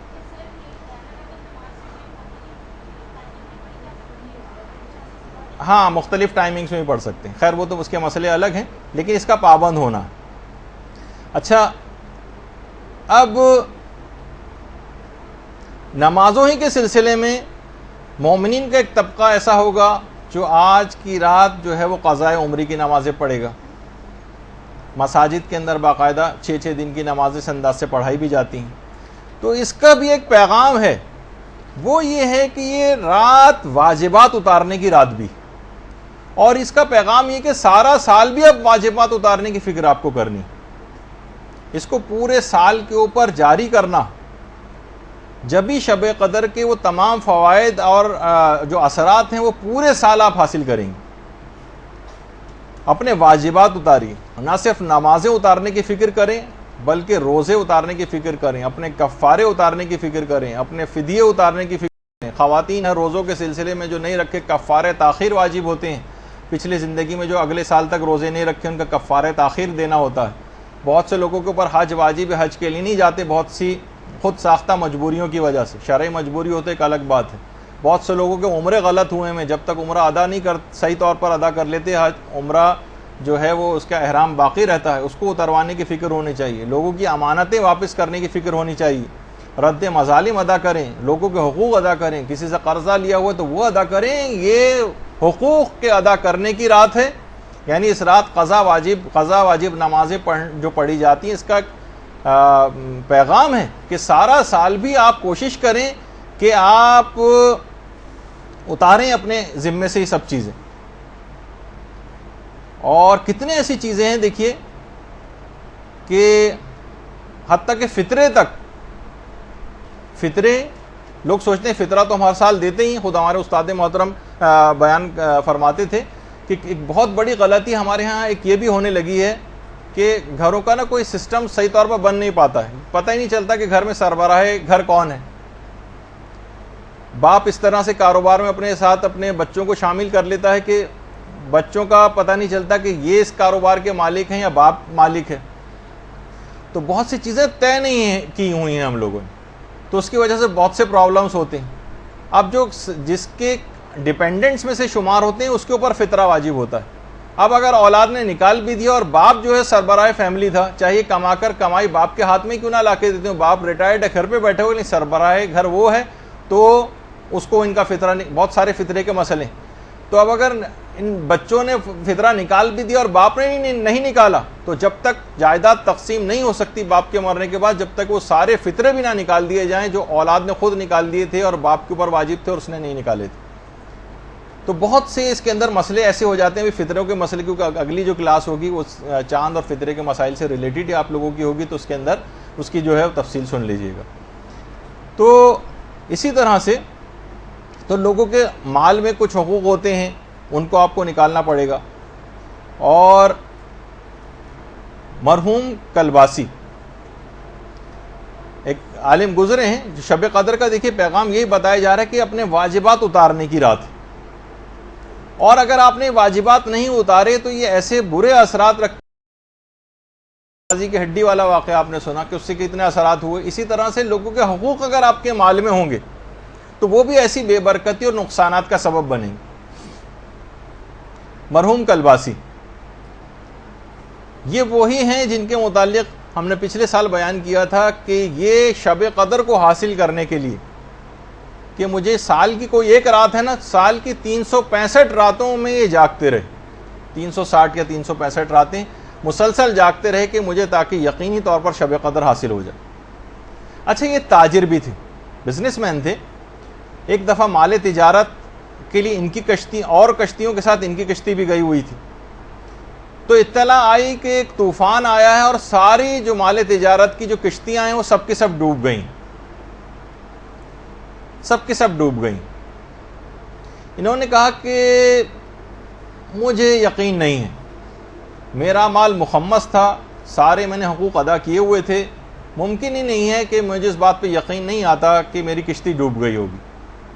اور کچھ دن بعد ہی اطلاع آئی کہ ساری کشتیاں ڈوب گئیں, ایک کشتی نہیں ڈوبی, وہ وہی تھی جو مرحوم آیت اللہ کلباسی کی کشتی تھی.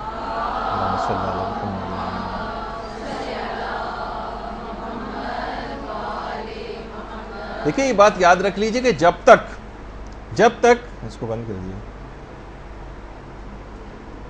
جب تک آپ لوگوں کے حقوق صحیح طور پر ادا نہیں کریں گے, نہیں اس کو ٹیڑھا ہی کر دیجئے, اس کو میرے اوپر طرف, اس میں ہوا کی آواز آتی ہے ورنہ مائک میں. جب تک آپ لوگوں کے حقوق ادا نہیں کریں گے اور آپ کے مال میں لوگوں کے حق باقی رہیں گے, تو یاد رکھ لیجئے کہ یہی مستحقین زکوٰۃ, یہی مستحقین خمس, یہی مستحقین فطرہ, یہ آپ کے دامن کو قیامت کے دن پکڑ لیں گے کہ پروردگار ان کے حقوق کے عوض جو اور پروردگار کیا کرے گا, ان کے جو حقوق آپ کے ذمے ہیں ان کے عوض آپ کی نیکیاں کاٹ کر دے دی جائیں گی. معاملہ اس قدر سخت ہوگا کہ محدث نعمت اللہ جزائری یہ بات فرماتے ہیں کہ کسی نے بقدر دانق چاندی, یعنی سمجھے کہ درہم کے چھٹے حصے کے برابر بھی, یعنی 1-2 روپے کے برابر بھی اگر کسی کا نقصان کیا ہوگا تو اس شخص کی 700 قبول شدہ نمازیں کاٹ کر صاحب حق کو دے دی جائیں گی. 700. اور دیکھیے یہ بھی روایات کے اندر یہ بات آئی ہے کہ اتنی شدت ہوگی کہ انوار نعمانیہ میں محدث نعمت اللہ جزائری نے اس بات کو لکھا ہے. محدث نعمت اللہ جزائری کا یہ مقبرہ ہے خوزستان میں, کہ محشر میں کھڑا کر دیا جائے گا ایسے شخص کو اور کہا جائے کہ منادی ندا کرے گا جس کا جو حق ہے اس سے آ کر لے لے. فرماتے ہیں کہ اس وقت اہل محشر کے لیے اپنے پہچاننے والوں سے سخت کوئی بھی چیز نہیں ہوگی کہ مبادہ کوئی شخص آ کر ان سے حق کا مطالبہ کر دے کہ میرا حق اس نے نہیں دیا. تو اب آپ خود سوچئے کہ یہ جو مستحقین خمس ہیں, جن کا خمس آپ نے خمس نہیں نکالا, سادات تک نہیں پہنچا, یہ گریبان پکڑیں گے, یہ دامن کو پکڑیں گے. جن تک فطرہ نہیں پہنچا, آپ کو صحیح طور پر آپ نے ادا نہیں کیا, وہ دامن پکڑیں گے. جن تک اور مالی چیزیں تھیں وہ نہیں پہنچی, یہ دامن پکڑیں گے آ کر. تو کس قدر معاملہ سخت ہو جائے گا. اور علل الشرائع میں باقاعدہ شیخ صدوق نے یہ بھی بات فرمائی ہے کہ قرض خواہ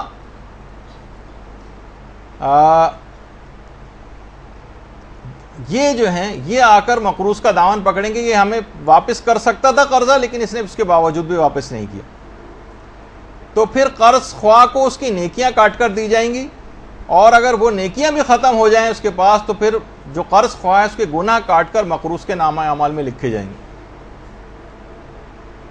اور باقاعدہ حق الیقین میں علامہ مجلسی نے ایک چوتھے امام, امام زین العابدین علیہ الصلوۃ والسلام کی روایت بھی لکھی ہے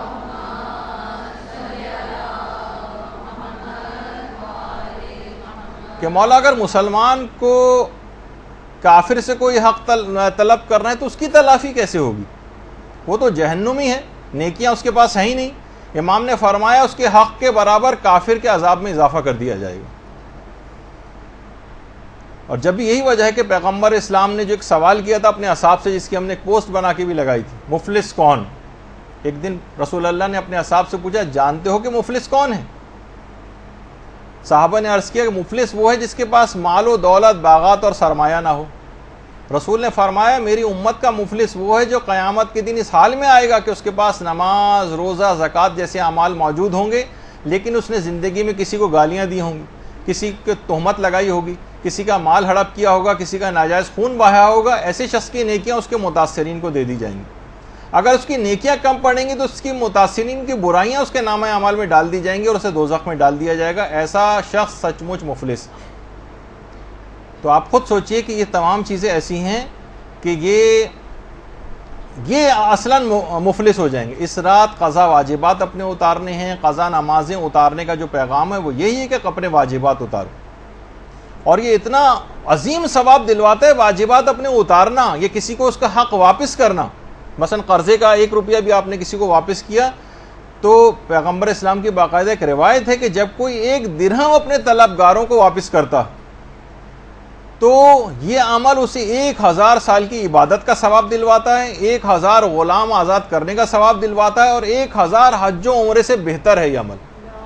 اللہم صلی علی محمد. یعنی آپ کا پیسہ ضائع نہیں جا رہا, یہ اتنا ثواب آپ کو, یہ جو آپ مال لوگوں تک پہنچا رہے ہیں, اپنے پچھلے واجبات پہنچا رہے ہیں, یہ اتنا زیادہ آپ کو ثواب دلوانے والا عمل. اور یہ بھی روایت کے اندر آیا کہ جو بھی اپنے طلبگاروں کو راضی کر لے. دیکھیے بعض اوقات ہوتا ہے کہ ہم دے نہیں پاتے لیکن ہم اس کو راضی کر سکتے ہیں, ٹھیک ہے ہم نے تمہارا نقصان کر دیا تھا, ٹھیک ہے تمہارے ہم پر یہ چیز تھی, تم نے ہمیں قرضہ دیا تھا لیکن اس قرضے کو معاف کر دو, یہ ہمارے حالات ہے. کسی طرح سے بھی اس کو اگر راضی کر لیں تو کہہ رہے ہیں جو شخص بھی اپنے طلبگار کو راضی کر لے گا وہ بلا حساب جنت میں جائے گا, اور جنت میں اسے حضرت اسماعیل کی رفاقت نصیب ہوگی. تو نمازوں کی قضا کا جو پیغام ہے وہ یہی ہے کہ ان کو خود سے اتارنا شروع کریں. اپنے تمام واجبات کے ساتھ ساتھ خاص طور پر نمازیں ان کو اتارنا شروع کریں. حاجی نوری نے باقاعدہ ایک واقعہ لکھا ہے نجف اشرف کے ایک عالم کا. وہ عالم کہتے ہیں میں نجف اشرف میں رہا کرتا تھا. یہ نجف کی بہت پرانی تصویر ہے آپ کے سامنے. میرے والدین البتہ دوسرے شہر میں تھے اور خط و کتابت سے جو ہے وہ رابطہ ان سے رہتا تھا. تو میں نے خواب میں ایک دن دیکھا, رات کو میں سویا تو میں نے خواب میں دیکھا کہ کچھ لوگ ہیں وہ میری ماں کو مار رہے ہیں. یعنی ایسا لگا جیسے فرشتے جس طرح سے عذاب دے رہے ہوتے ہیں. میری ماں کی ناک سے خون بہہ رہا ہے, میں آگے بڑھا, ان کے پاس گیا کہ میری ماں کو کیوں مار رہے ہو؟ انہوں نے کہا ہم خدا کی طرف سے معمور فرشتے ہیں اور تمہاری ماں کو یہ عذاب اس وجہ سے دے رہے ہیں کہ تمہاری ماں نماز کو بہت ہلکا سمجھتی تھی, نماز نہیں پڑھتی تھی اور رمضان کے روزے بھی یہ چھوڑا کرتی تھی. اچھا دیکھیے, آج بھی کتنے سوالات علماء سے جو لوگ پوچھتے نظر آتے ہیں, مدرسے کے اپنے اس کے اوپر اتنے سوالات آتے ہیں, اور سب کے سب کا ہم نے جو تجزیہ اور ایک انالیسس کیا ہے وہ یہ ہے کہ ان میں سے 99% ایسے افراد ہوتے ہیں جو فقط یہ چاہتے ہیں کوئی ایسا پوائنٹ مل جائے جس سے ہم روزہ چھوڑ دیں. انٹینشن سوال پوچھنے کی ہوتی ہے روزہ چھوڑنا. مثلا کتنی خواتین ہیں بچے کو دودھ پلا رہی ہیں, وہ سوال بس ہر وقت ان کا یہی والا سوال جو ہے وہ ہوتا ہے کہ کہیں بچے کو فیڈ میں کوئی کمی نہ ہو جائے, جبکہ آقا سستانی وغیرہ کا نظریہ ہے, وہ کہتے ہیں کہ اگر اوپر سے کوئی دودھ بچے کو پلایا جا سکتا ہے, مثلا جانور کا دودھ یا کچھ عورتیں مل کر بھی اگر پلا دیں اور اس سے بچے کا گزارا ہو جائے گا, تو پھر اس کے لیے روزہ چھوڑنے میں اشکال ہے, یعنی اس کو روزہ رکھنا ہی پڑے گا اور باہر سے اس چیز کو پورا کرے. لیکن کیا ہے, عورتیں چاہتی ہیں چھوڑ دیں. بہت سارے افراد اس بات کو کہہ رہے ہوتے ہیں کہ جناب گرمی بہت ہے, ہماری جاب کے ٹائمنگز اس طرح کے ہیں اور بہت دھوپ میں بھاگنا پھرنا پڑتا ہے, ہم کیا کریں, ہم کیا روزہ رکھیں یا چھوڑ دیں. ان کی پوری, بہت سے لوگ تو پوچھتے نہیں, ویسے ہی چھوڑ دیتے ہیں, لیکن جو کچھ پوچھتے ہیں اس میں بھی کتنا سخت مسئلہ ہے کہ جناب یہ لوگ پہلے تو اگر یہ بغیر جاب کے رہ سکتے ہیں تو بغیر جاب کے رہیں گے, چھٹی لے سکتے ہیں تو چھٹی لے لیں, چھٹی لینا ممکن نہیں ہے, اور اگر ان کی تنخواہ مثلا کٹ جائے گی, اگر اس کے بغیر بھی ان کا گزارا ہو سکتا ہے تو ایسا کر لیں. کوئی اور ان کے پاس مال موجود ہے تو ایک مہینہ مثلا اگر نہیں کمائیں گے یہ تو اس سے گزارا ہو جائے گا, ورنہ قرضہ بھی اگر لینا پڑے تو قرضہ لیں اور اپنے روزے کو بچائیں. اور پھر بھی اگر یہ کوئی سی بھی چیز ممکن نہیں ہے تو پھر اتنا پانی پی سکتے ہیں کہ جس سے ان کی جان بچ جائے, اور اس کے بعد پورے دن امساک کرنا پڑے گا اور بعد رمضان اس کی قضا بھی کرنا پڑے گی. دیکھیے مسئلے کتنے زیادہ سخت ہیں اس کے. تو بہرحال لوگ اس انداز سے نماز و روزہ چھوڑتے ہیں. تو وہ عالم کہنے لگے فرشتے میری ماں کو مار رہے تھے, اور کہا کہ یہ نمازیں نہیں پڑھتی تھی اور رمضان کے روزے بھی قضا کرتی تھی. اچھا, اب اور میری ماں کو یہ عذاب ہو رہا تھا کہ ناک سے خون بھی اس کے جاری تھا. ایک اچانک سے میری آنکھ کھل گئی, بیدار ہو گیا, کیونکہ دروازے پر کسی نے دستک دی تو دیکھا ایک آدمی کھڑا ہوا اور کہا کہ تمہاری ماں انتقال کر گئی ہے اور اس کا جنازہ جو ہے, اس کا جنازہ کربلا لے جایا جا رہا ہے, پہنچنے والا ہے, تم بھی فوراً پہنچو. یہ کہنے میں نجف سے بھاگا وہاں سے کربلا آیا تاکہ اپنی ماں کی تدفین میں شریک ہو سکوں. یہ بھی کربلا کی ایک بہت پرانی تصویر ہے. اللہم صلی علی محمد.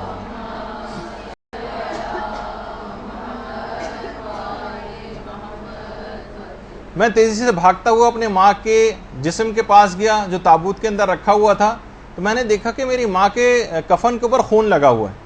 تو لوگوں نے کہا دیکھو ہمارا اس میں کوئی قصور نہیں ہے, سواری کی جس میں سواری میں جنازہ آ رہا تھا اس کی ٹکر ایک جگہ ہو گئی, تصادم ہو گیا, اور جو جنازہ تھا یہ باہر جا کر گرا, اور یہ جو خون تمہیں نظر آ رہا ہے یہ جو کفن پہ لگا ہوا ہے, میں نے فوراً کفن کو ہٹایا تو دیکھا کہ میری ماں کی ناک سے خون جاری تھا. اچھا, عالم سمجھ گئے کہ یہ خواب سچا ہے اور میری ماں کو عذاب مل رہا ہے. یہ وہاں سے سیدھے ذریعے حضرت ابو الفضل العباس علمدار علیہ الصلوۃ والسلام پہ گئے.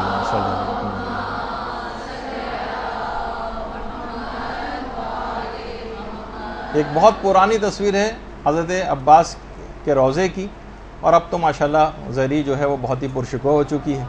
اللہم صلی علی محمد.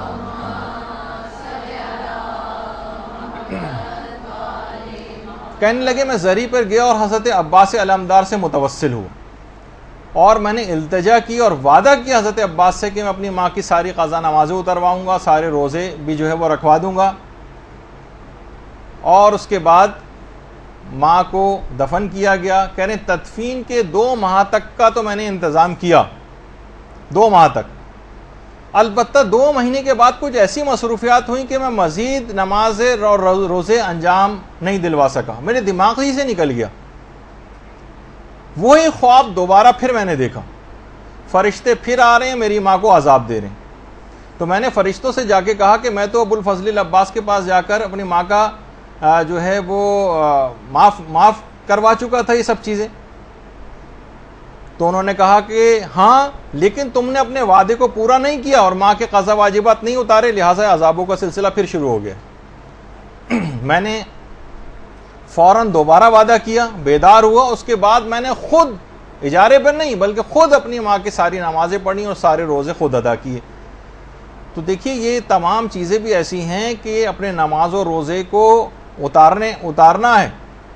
آپ نے دیکھا کہ کربلا تک میں لا کر دفن کیا گیا، لیکن قضا واجبات ایسے تھے کہ اس کے باوجود بھی عذاب ہوا۔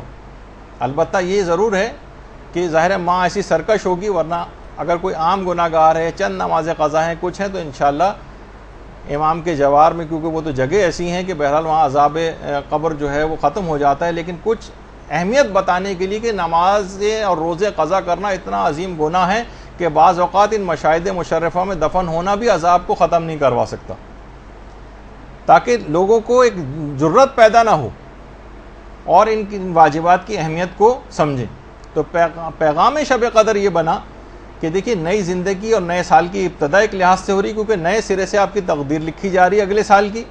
آپ پورا سال اپنے قضا واجبات کو اتارنے کی فکر کیجیے اور ایک باقاعدہ ایک ڈائری بنائیے جس کا نام آپ اپنے طور پر واجبات ڈائری رکھ لیں، اس میں نوٹ کریں ساری چیزیں، اپنی وصیتیں، اپنی زبانی طور پر بھی اپنے لواحقین کو اپنے واجبات بتائیں تاکہ ان کو کچھ پتہ چلے۔ اکثر یہ ہوتا ہے کہتے ہیں والد انتقال کر گئے، والدہ انتقال کر گئیں، جو ساتھ رہتے تھے کچھ تھوڑا بہت ان کو پتہ ہوتا ہے، لیکن لوگوں کو زیادہ تر پتہ نہیں ہوتا کہ وہ اتارنے کی طرف مائل بھی ہوتے ہیں تو ان کو صحیح عدد پتہ نہیں ہوتا، یہ معلوم نہیں ہوتا کہ ان پر کتنا خمس تھا کتنا نہیں تھا۔ تو اپنے واجبات زبانی طور پہ بھی بتائیں اور ایک ڈائری بھی مرتب کریں۔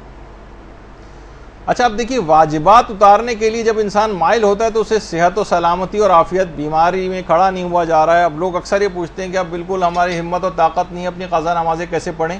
تو صحت اور عافیت یہ ضرور اتنی دعا کم سے کم آپ نمازیں یہ شب قدر میں ضرور مانگی کہ آپ جب تک اپنے تمام واجبات اتار نہ لیں تب تک موت نہ آئے، یہ باقاعدہ۔ اور خاص طور پہ آغا نائینی کی ایک دعا جو ہم نے دنیا و آخرت کی 100 پریشانیوں کو حل کتاب میں بھی لکھی ہے کہ اگر کوئی شخص کی دعا نماز عشاء کے بعد پڑھے تو خدا اس کی عمر میں 50 سال کا یقینی اضافہ فرما دیتا ہے، اور یہ دعا یہ ہے، اور یہ آپ کو اس کتاب کے اندر بھی مل جائے گی۔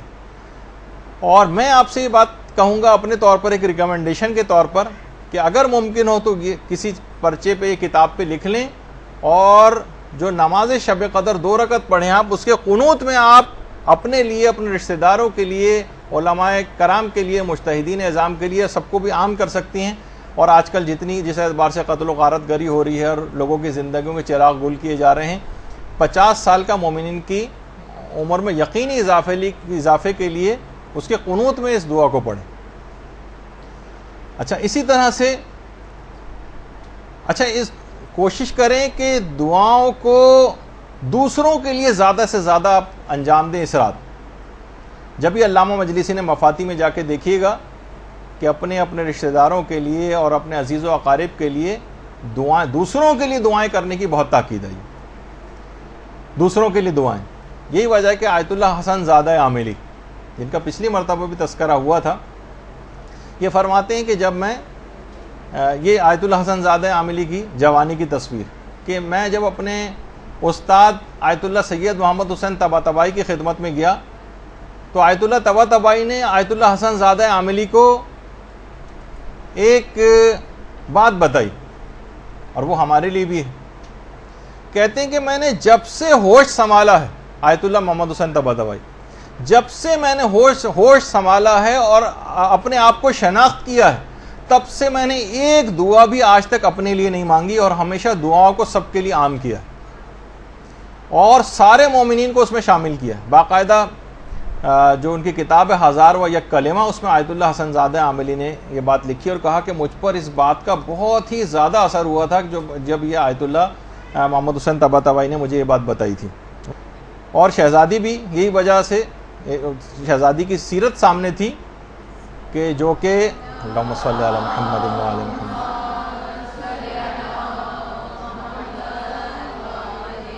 کہ امام حسن فرماتے تھے کہ ساری رات گزر جاتی تھی، والدہ گرامی یعنی ابتدائی شب سے لے کر اور صبح ہو جاتی تھی، اور فقط دوسروں کے لیے دعا کرتی تھی۔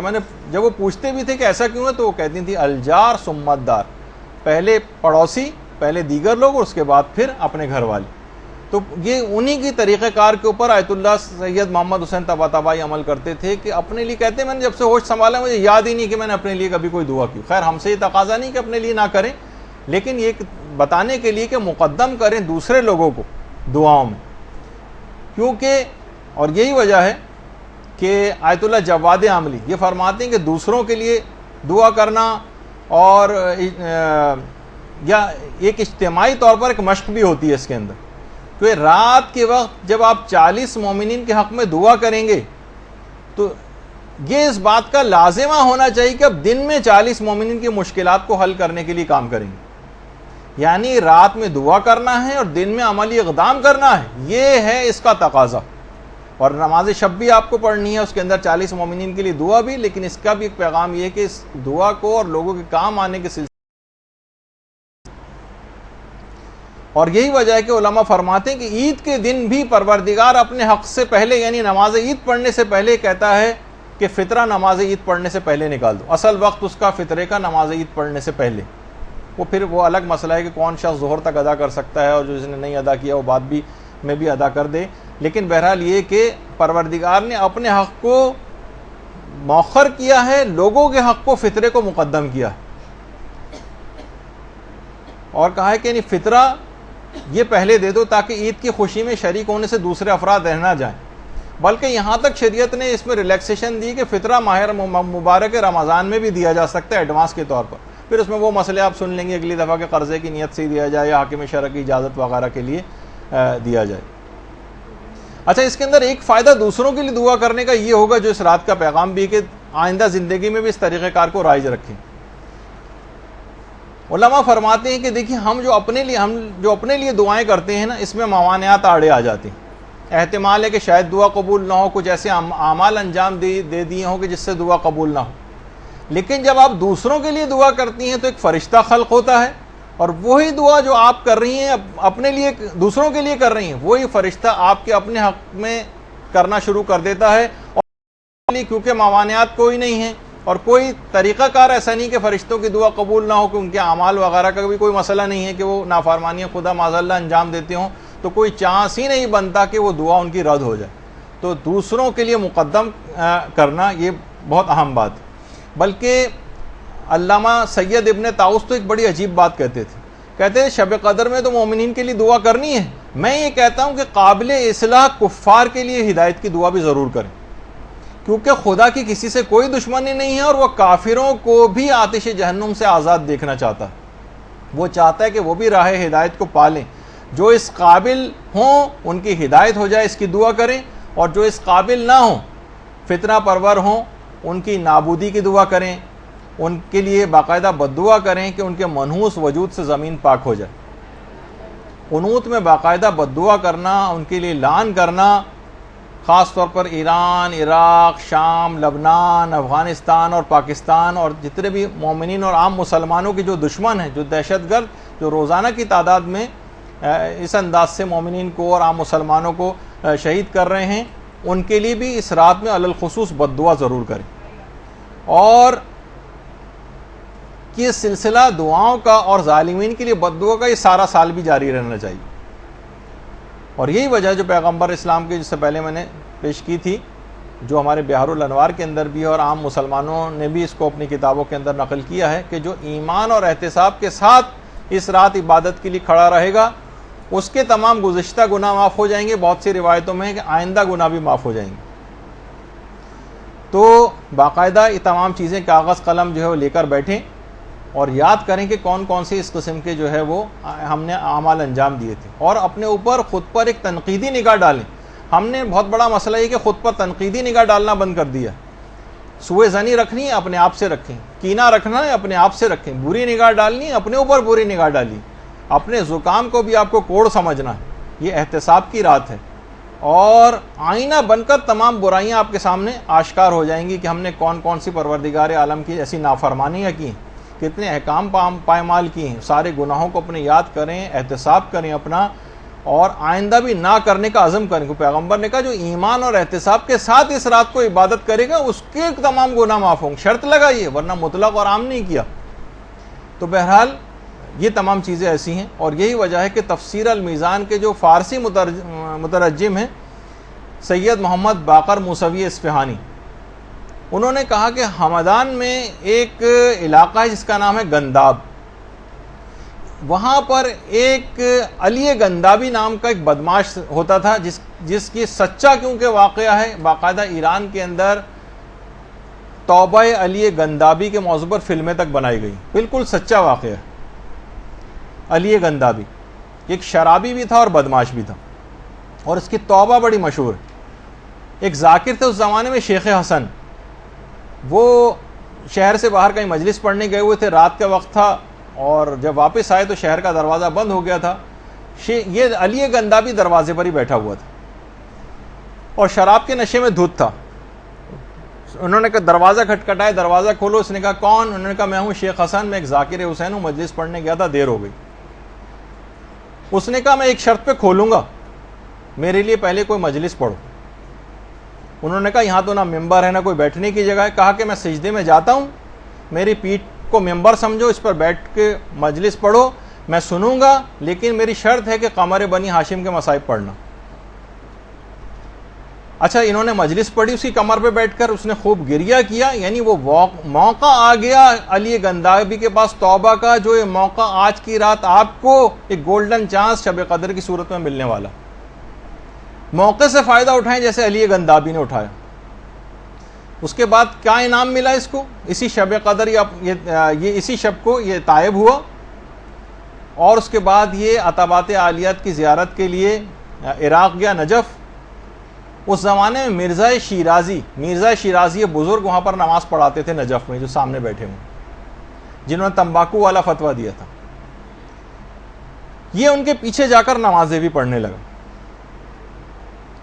ایک دن اطلاع آئی مرزا شیرازی کو ایک مجتہد کا انتقال ہو گیا۔ اچھا، مجتہدین کو عام طور پر جو حرم امام سے متصل جو دالان ہے، یہ ذرا بہت پرانی تصویر ہے حرم امیر المومنین کے، اس کے بالکل سامنے باہر جو دالان تھا، اللہم صلی علی محمد و آل محمد، باقاعدہ صحن میں وہاں پر ایک قبر تیار کی گئی ان مرحوم مجتہد کے لیے۔ لیکن عشاء کی نماز کے بعد پتہ چلا کہ وہ کوما میں تھے اور اب ہوش آ گیا ہے، زندہ ہیں۔ مرزا شیرازی کو آ کر بتایا گیا کہ جن کے لیے قبر تیار ہوئی تھی وہ تو ہوش میں آ گئے ہیں، مگر علی گندابی نماز کے مصلی پر بیٹھا بیٹھا چل بسا۔ اب اس کھودی ہوئی قبر کا کیا کریں؟ مرزا شیرازی نے کہا کہ علی گندابی کو حرم امیر المومنین سے متصل دالان میں اسی قبر میں دفن کر دیا جائے۔ سچی توبہ کے باعث جو رائٹ ٹائم آیا تھا، قمر بنی ہاشم کی شفاعت اس کو ملی، اور یہ شاید یہ قبر اسی کے لیے تیار کی گئی تھی۔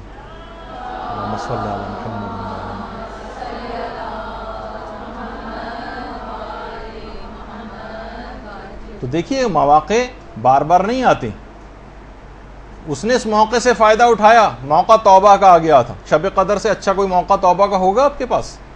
نہیں آئے گا۔ تو جیسے اس نے پکارا قمر بنی ہاشم کو، یہ ہستیاں ایسے ہی شفیع ہیں، ان کو پکاریے۔ شب قدر امام زمانہ علیہ السلام اور شہزادی حضرت فاطمۃ الزہرا سلام اللہ علیہا سے منسوب۔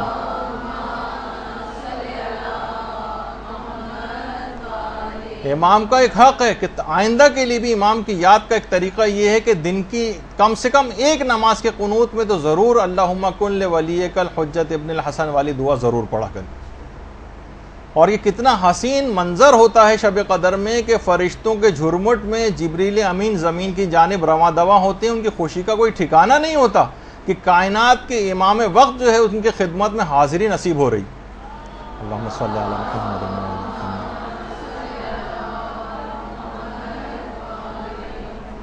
اور فائنل تقدیریں لکھے جانے کے بعد فائنل دستخط اور امضا کے لیے امام کے پاس آتی، اور یہ بھی اس رات کو یاد کرنے کا ایک فلسفہ امام کو یہ کہ امام کے پاس آپ کی تقدیریں آتی ہیں، اور عام دنوں میں بھی ہفتے میں کم سے کم 2 دن آپ کا جو نامہ اعمال، جو ہمارا سیاہ نامہ اعمال ہے، جو باعث شرم نامہ اعمال، یہ امام زمانہ کے سامنے پیش کیا جاتا، اور ساری رپورٹ امام کو پیش کی جاتی۔ اب خود سوچیں کہ ہمارے دلوں کے چھپے ہوئے خیالات سے بھی جو چیزیں جو واقف ہوں، اور ایک ایک چیز اس کے اندر ایسے فرشتوں نے لکھ دی ہو جو ہر چیز سے جو بھی ہم کام کرتے ہیں، غیبتیں کرتے ہیں اور ہم گانے سن رہے ہیں اور لڑائی جھگڑے کر رہے ہیں ایک دوسرے کو، برا بلا، کینے، حسد، سب کچھ تفصیلات لکھی ہوئی ہیں امام زمانہ کے دل مقدس پر جو ہے وہ کیا گزرتی ہوگی۔ تو اس رات کا ایک یہ ہے کہ اس رات کا کہ امام زمانہ سے منسوب رات ہے، اس رات کو بھی ان کو یاد کرنا ہے، اور ایک یہ کہ اس کو سارے سال پر محیط کرنا ہے امام کے ذکر۔ سوچیں کہ ہمارے نامہ اعمال ہفتے میں 2 بار امام کے سامنے پیش کیے جا رہے ہیں۔ اسی طریقے سے اس رات مخصوص زیارتیں بھی جو ہیں وہ بھی کرنی ہیں، ہمیں پڑھنی، اس کا وقت نہیں ہے ابھی اس میں مجھے بتانے کا، کہ امام حسین علیہ السلام، شہداء کربلا، حضرت عباس، شہزادہ علی اکبر، اور خود امام زمانہ کی جو زیارت ہے، اور زیارت جامعہ کی خود امام نے کس طرح سے تاکید کی ہے، یعنی اس رات کو زیارت پڑھنے کا جو فلسفہ ہے، دیکھیں زیارت کیا ہے؟ سلام ہے، سلام۔ روزانہ ہمیں یہ پیغام ہے اس رات کو بھی ان کو سلام کرنے کا، کہ عام زندگی میں بھی بہت رائج ہے کہ امام زمانہ کو سلام کیا جائے، اور ہر نماز کے بعد ہم زیارت پڑھتے ہیں اور وہ بھی سلام ہے، تاکہ ہمیں ان کی قربانیاں یاد رہیں۔ یہ کیوں ہے پڑھنے کا؟ تاکہ ان کے اہداف یاد رہیں۔ مثلا قائد اعظم کا دن یہاں پہ منایا جاتا ہے، ان کی یاد منائی جاتی ہے، ان کے کارنامے بتائے جاتے ہیں، ان پہ کوئی پروگرام جو ہیں وہ کیے جاتے ہیں، ان کے ہدف کو ڈسکس کیا جاتا ہے۔ تو سلام دیکھیے ابتدا ہے، سلام جب آپ کرتے ہیں نا کسی کو سلام، یہ پہلے ابتدا ہوتی ہے جس سے بات شروع ہوتی ہے۔ ہمارے ہاں زیارت یا سلام پڑھ کر جو ہے وہ کام شروع ہونے کے بجائے کام کو ختم سمجھا جاتا ہے۔ اختتام پہ ہم نے پڑھ لیا، کام کیا، اس کے بعد چلتے بنے۔ تو بہرحال کام کا دیکھیے تقاضا یہ کہ روزانہ جو امام زمانہ علیہ السلام کو سلام کیا جائے، بار بار ان کو سلام کرنے کی تاکید ہے، تاکہ آپ بار بار امام کی طرف متوجہ ہوں۔ اب آپ کو کام کرنا ہے۔ دیکھیے جیسے کوئی سیکورٹی گارڈ آپ کسی جگہ پہ رکھتی ہیں، آتے جاتے سیکورٹی گارڈ آپ کو سلام کر رہا ہو، پھر اس خوش اخلاقی سے سلام کرنے کے بعد ڈیوٹی پر مستعد ہو جائے، آپ اس سے خوش ہوں گی۔ لیکن ایک سیکورٹی گارڈ ایسا ہے جو دن میں 20 دفعہ آپ کو سلام کر رہا ہے، لیکن اس کے بعد اپنے کوارٹر میں جا کر سو جاتا ہے اور اپنا فریضہ انجام نہیں دے رہا، اب آپ اس سے خوش نہیں ہوں گی، نہ آپ اس کے سلامی جھاڑنے سے جو ہے وہ کافی سمجھیں گی، بلکہ اس کو ڈانٹ پھٹکار کی جائے گی، اس کو نکال دیا جائے گا وہاں سے۔ کہا کہ تو یہ ہمارا جو زیارت پڑھنے کا اور سلام کرنے کا اس انداز سے ایک زبانی کلامی سا وہ بن کے رہ گیا، یعنی ہمیں واقف ہی نہیں کہ سلام کے کیا معنی ہیں، بس سلام کیے چلے جا رہے ہیں اور کام ان کے لیے کچھ بھی کوئی انجام نہیں دے رہا۔ ایسے ہی ہے جیسے وہی میں نے سیکورٹی گارڈ کی مثال دی کہ وہ جا کے پڑھ کر سو جاتا۔ تو یہ خاص کہ ان تمام شخصیات کا ایک مشن اور ہدف تھا، روزانہ ان کو سلام کرو، یاد کرو، ان کے مطابق عمل کرنے کی کوشش کرو۔ دیکھیے یہی وجہ ہے کہ جو اعمال جتنے بھی انجام دیے جاتے ہیں اس میں خود شیخ مفاتیح الجنان میں باقاعدہ شیخ صدوق نے اس رات کا جو سب سے بڑا عمل بتایا وہ علم دین کا حصول بتایا۔ ہم اس پر نہیں دیکھتے کوئی اس اصول کے اوپر کوئی کاربند ہو، یہ علم آپ کی شفاعت کروائے گا۔ دیکھیے کتنے خواتین ایسی ہیں جو اب ایک چیز ہونی شروع ہو گئی، جیسے کہ ہم فیس بک پہ مختلف حدیثیں لگاتے ہیں، آپ لوگ اس کو شیئر کرتی ہیں، تو یہ خود یہ شیئر کرنا ایک تبلیغ کے اندر حصہ بننا، زیادہ سے زیادہ ان چیزوں کو شیئر کر کے دوسروں تک پہنچائیں۔ اور یہ اتنا بڑا عمل ہے تبلیغ کا کہ آیت اللہ مرشی نجفی فرماتے تھے کہ جس زمانے میں میری عمر 30 سال تھی، 30 سال کی تھی مرشی نجفی کی عمر جو ان کی تصویر سامنے ہے، کہنے میں نے 30 سال کی عمر میں قیامت کا پورا منظر اپنی آنکھوں سے دیکھا تھا۔ میں نے دیکھا کہ قیامت آ گئی اور خوفناک سور پھونکا گیا ہے، اور اس کے بعد پھر حساب و کتاب کی جگہ پہ مجھے لے جایا گیا۔ یہ جگہ اس جگہ سے الگ تھی کہ جہاں پر عام لوگوں کا حساب کتاب ہو رہا تھا، اور مجھے یہ بات بتائی گئی کہ اہل علم افراد کی عزت و اکرام کی وجہ سے ان کا حساب کتاب الگ رکھا گیا، عام لوگوں کے سامنے نہیں۔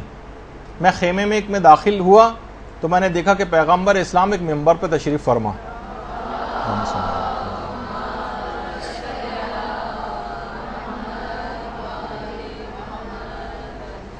ان کے دائیں اور بائیں دو بہت ہی ایسی شخصیات جو تقوی اور جلالت ان کے چہرے سے، ان کے نور سے آیا ہو رہا تھا، وہ ساتھ میں بیٹھی ہوئی تھی۔ دونوں کے سامنے کتابوں کے ڈھیر رکھے ہوئے تھے، اور ہر علماء کی ایک صف تھی ان کے سامنے، اور مجھے 14ویں صف میں کھڑا کیا گیا تھا، یعنی 14ویں صدی کے تھے تو 14ویں صف میں۔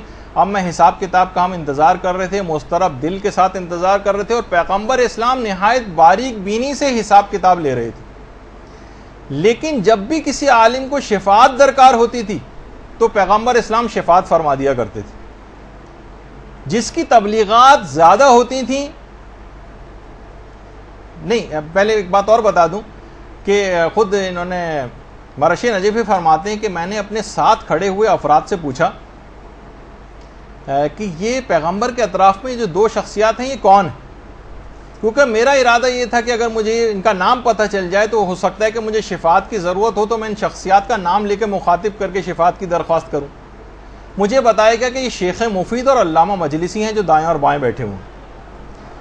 اچھا، ان کی جو کتابیں تھیں، ان کی جو تالیفات، وہ ان کا ذریعہ شفاعت تھیں۔ جس کی تبلیغات زیادہ تھیں، جس کی کتابیں زیادہ تھیں، اس کو حق شفاعت دوسرے کی نسبت زیادہ تھا۔ اور علامہ مجلسی کے سامنے کتابیں زیادہ تھیں۔ آپ کو معلوم ہے نا کہ علامہ مجلسی کا ایوریج نکالا جائے تو 1000 صفحات پر ڈے لکھنے کا ایوریج تھا ان کا،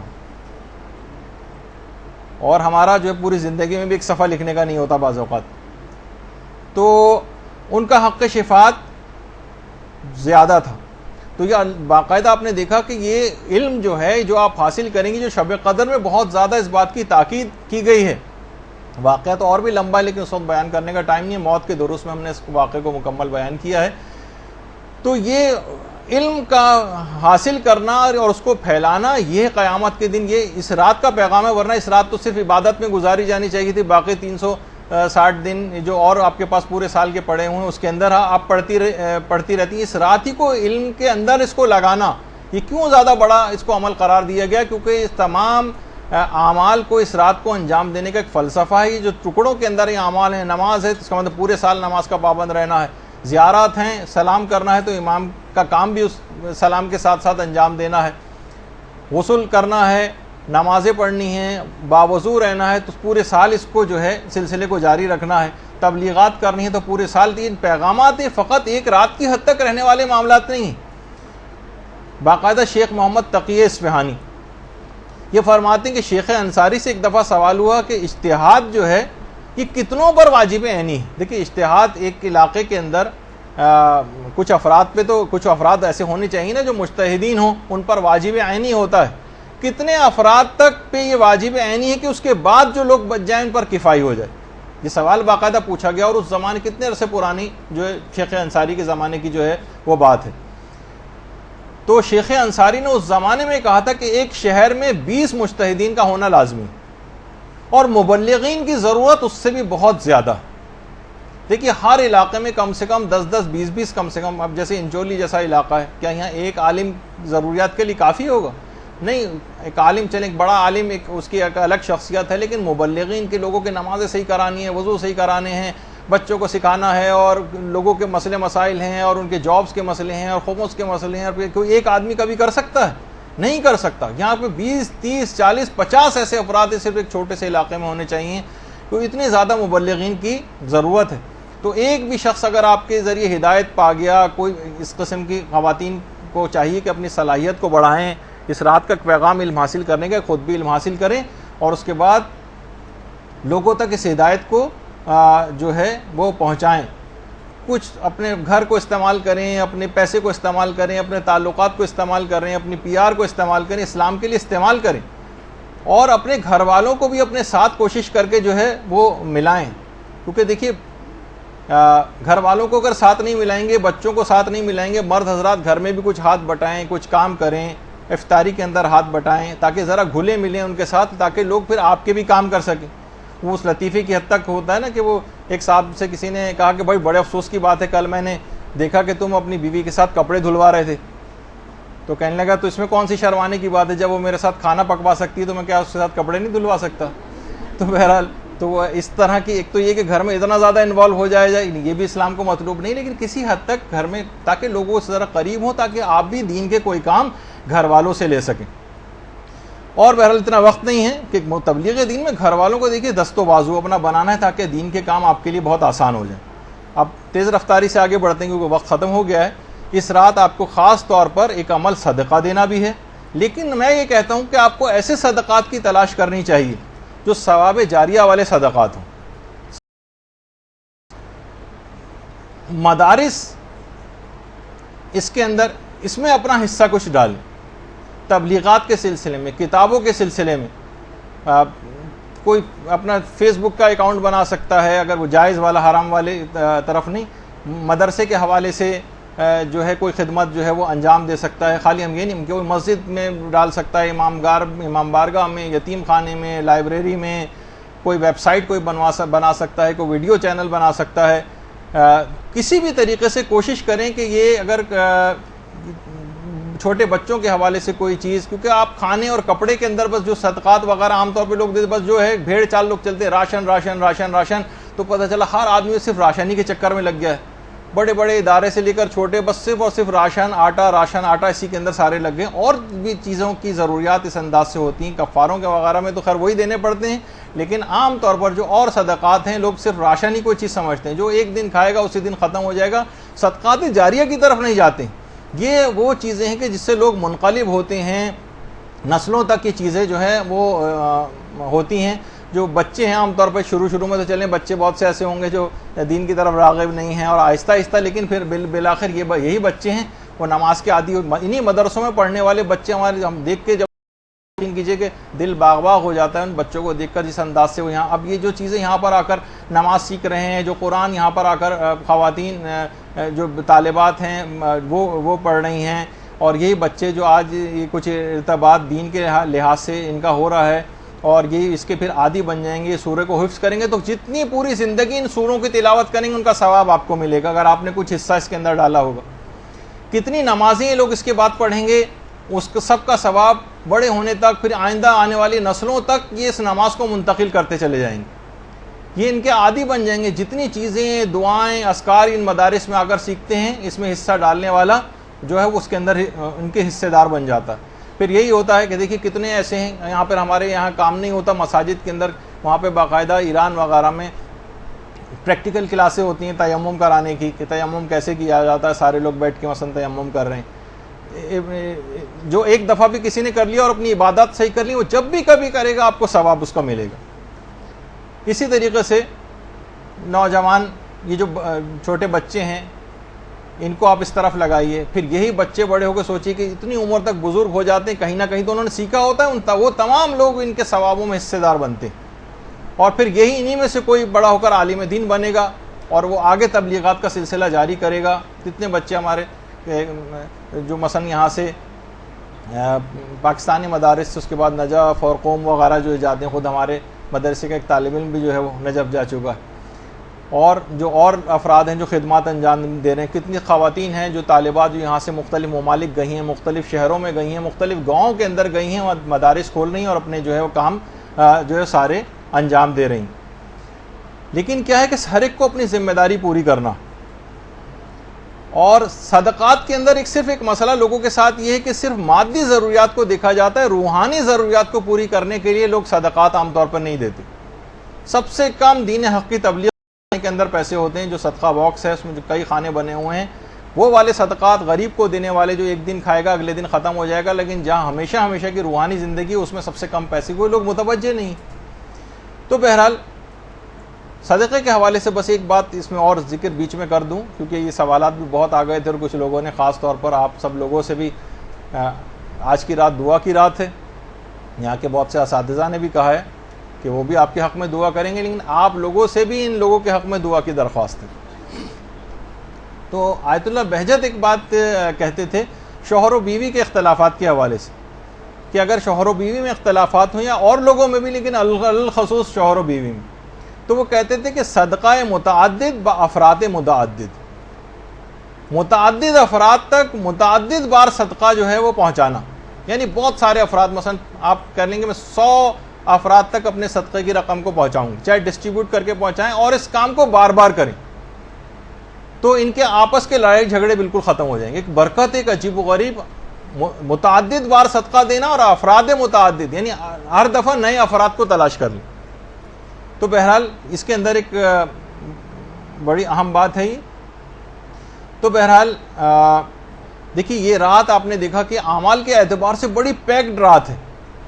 آپ دیکھیں گے کہ ایک تو ویسی بھی گرمیوں کی جو اس طرح آج کل کی جو راتیں بہت چھوٹی ہو گئی ہیں, لیکن اعمال بہت زیادہ ہیں, مصروفیات اس رات کی بہت زیادہ ہیں. اس کا بھی ایک پیغام ہے کہ پوری زندگی بھی آپ کو سالانہ اسی طرح مصروفیت کے ساتھ گزارنی ہے, سوتے نہیں رہنا ہے, مصروف زندگی گزاری ہے دینی اعتبار سے, کیونکہ وقت ہمارا لکھا جا چکا ہے. جب تک بھی سارا سال اگر ہم سوتے رہے اور چند صرف رسومات کی حد تک ہم رہے اور صرف رمضان کے میں ہی صرف گہما گہمی نظر آئی، محرم میں صرف گہما گہمی نظر آئی، بس رمضان میں قرآن اٹھا لیا، اس کے بعد پھر ایک طویل نیند کا ہم جو ہے وہ شکار ہو گئے.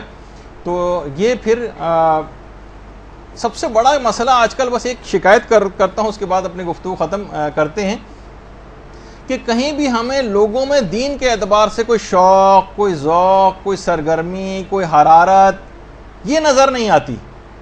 نہ کوئی مکتب سے اپنے عشق نظر آتا ہے، نہ کوئی تگ و دو کے ساتھ محنت کرتا نظر آتا ہے. بہت سے افراد تو ایسے ہی دیندار افراد، ان کی شکل دیکھ کے جمائیاں آنی شروع ہو جاتی، اتنی سستی کاہلی جو ہے برس رہی ہوتی.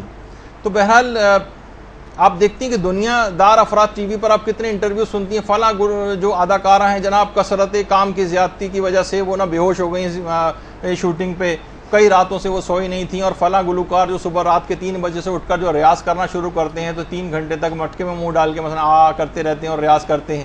مثلا یا جو بہت سارے کھلاڑی ہیں اسکواش وغیرہ کے، وہ 3-3 4-4 گھنٹے تک جناب ایک دیوار پہ بال مارتے رہتے ہیں. اور والدین سے بھی جو لوگ اپنی بڑی محبت کرتے ہیں اور اولاد سے بڑی محبت کرتے ہیں، ان کو ٹیوشنوں پہ لے کے، یعنی کچھ کام کرتے نظر آ رہے ہیں، کوئی سرگرمی نظر آ رہی ہے، کوئی ڈیڈیکیشن نظر آ رہا ہوتا ہے، حرارت نظر آ رہی ہوتی ہے. اسکول چھوڑنے جا رہے ہیں، اسکول لے کر آ رہے ہیں، گاڑیوں میں باہر گرمیوں میں بیٹھ کے انتظار کر رہے ہیں. یہ سب بھی چیزیں اپنی جگہ ضروری ہیں، اور بلکہ اپنے عیش و آرام کو اولاد کی دنیا کے لیے قربان کرتے ہیں، بلکہ اپنی آخرت کو بھی بعض اوقات اولاد کے لیے قربان کر دیتے ہیں. ذرا سا ہم دیکھتے ہیں ٹی وی پہ اکثر عشق و محبت کے اندر مبتلا، روزانہ مار پڑ رہی ہے، کمرے عدالت میں مار پڑ رہی ہے، باہر حتیٰ کہ قتل تک ہو جانا گوارا کرتے ہیں، لیکن اپنے اس برے مقصد یا جو بھی مقصد ان کا ہوتا ہے اس میں کوئی سرگرمی، کوئی لگاؤ، کوئی ڈیڈیکیشن، کوئی قربانی، کوئی محنت نظر آ رہی ہوتی. ایک بیچارہ دین ہی ہمارا ایک ایسا رہ گیا جس کے لیے کوئی محنت کرتا نظر نہیں آتا. فقط چند منٹ کے لیے اگر باتیں ہوتی ہیں، لیکن اس کے بعد ابھی کچھ ہی دن گزریں گے، اس کے بعد جو ہے وہ پھر عید آ جائے گی، عید کا چاند دیکھیں گے، لوگ فسق و فجور و مسرات سے ہی مبتلا ہو جائیں گے. اب ایسے افراد یا وہ خواتین جو پورے رمضان کا پیغام اسے ایک رات کے اندر بھول جائیں گی، اور وہی موسیقی چلنے لگے گی گھروں میں، وہی میک اپ کر کے نامحرموں کے سامنے عید کے روز وہ آئیں گی. کس منہ سے یہ لوگ عید منائیں گے؟ عید ان کی نہیں ہے جو بازاروں میں کپڑے لتوں کے لیے خریداری کرتے پھریں گے. ان کی عید اصل میں ہوتی ہے جنہوں نے اس رمضان سے تقوی حاصل کیا ہوتا ہے. ان کی عید نہیں ہوتی جو گھر میں نئے پردے عید کے دن ڈالتے ہیں اور نئے کپڑے اور جوتے خرید کے لاتے ہیں. اصل عید ان کی ہے جو پورے سرات کو خیریت سے اس رمضان میں پار کر جاتے ہیں. تو بہرحال وہ جو شعر بھی ہے نا حضرت حور کے حوالے سے ہے کہ شکوہ عید کا منکر نہیں ہوں میں، لیکن قبول حق ہے فقط مرد حور کی تکبیر. تو یہ مرد حور کی تکبیر نہیں، پروردگار کو ایسے ہر فاسق و فاجر اور کہ بس صرف ایک رسم و رواج کی حد تک، یہ زبان کی چٹنی کی حد تک دین اس نے کیا، باقی نہیں. ایسی توبہ اس رات کو کرنی ہے کہ اس کے بعد پھر واپسی کی طرف جانے کا کوئی امکان نہ ہو. تو پھر کہا جائے گا کہ آپ نے واقعی شب قدر گزاری ہے. توبہ کا دیکھیے دروازہ کھلا ہوا ہے، ملک الموت اب تک نہیں آیا. دنیا کے بھی جو عدالتیں ہیں اگر مجرم اقرار جرم کر لیتا ہے تو ان کی سزا میں کمی کر دیتی ہیں، اور کیونکہ یہاں کے جج جو ہیں وہ کم ظرف ہیں، یہ اتنا اختیار بھی نہیں رکھتے ہیں، مگر وہ خالق کون و مکان جس کی ظرفیت کی کوئی انتہا نہیں، اس کی عفو بخشش کے اندر کوئی کمی نہیں ہے، کوئی لمٹ نہیں ہے اس کی، وہ مکمل با اختیار ہے. اس کے فیصلے اس پر حکومت نہیں کرتے بلکہ وہ اپنے فیصلوں پر حکومت کرتا ہے. تو اگر ہم آج کی رات توبہ، حقیقی توبہ کر لیں اور اقبال جرم کر لیں تو وہ ہمارے ندامت سے جھکے ہوئے سر کو دیکھ کر سزا میں صرف کمی نہیں کرے گا بلکہ پوری سزا کو بھی معاف کر دے گا. یہ رات شب قدر ہے، اس رات میں اپنی حقیقت کو پہچانیے. یہ ہم جو مومنین ہیں یہ باز شاہی ہیں، یہ گندگیوں پہ کہاں منہ مارتے پھر رہے ہیں. آپ کے اعمال کی قدر و قیمت دیکھیے، فقط جنت ہے، اس کو حقیر چیزوں پہ فروخت نہ کریں. وہ مومن جس کی عظمت خانہ کعبہ سے بھی زیادہ قرار دی گئی ہے، کیوں اپنا قبلہ اس رات کو درست نہیں کرتے؟ اگر آج کی رات اپنی حقیقت کو آپ پہچان لیں اور حقیقی توبہ کر کے ایک نئے عزم کے ساتھ اس رات کا اگر سورج آپ نے طلوع کر لیا تو یاد رکھ لیجئے کہ قرب خداوندی کی ایسی منازل آپ اس رات کو طے کریں گی کہ 1000 مہینوں کی راتوں کی ریاضت بھی ایک جست میں آپ طے کر لیں گی. اور اس رات کو اگر حقیقی طور پر آپ نے توبہ کر کے اور ایک عہد کر لیا. خدا ہم سب کو اس رات کے فضائل و برکات اور پیغامات پر عمل کرنے اور سارا سال اس کے اوپر عمل کرنے کی توفیق عطا فرمائے کہ اس کے بعد جب ہمارے نامہ اعمال امام زمانہ کے حضور پیش ہوں تو بے اختیار خوشی سے ان کے مبارک ہونٹوں پر ایک ایسی مسکراہٹ آ جائے کہ جس کے بعد ہمارے لیے فلاح و کامیابی کی منزلیں حاصل کرنا یقینی ہو جائے. وصلی اللہ علی محمد وآلہ الطیبین الطاہرین۔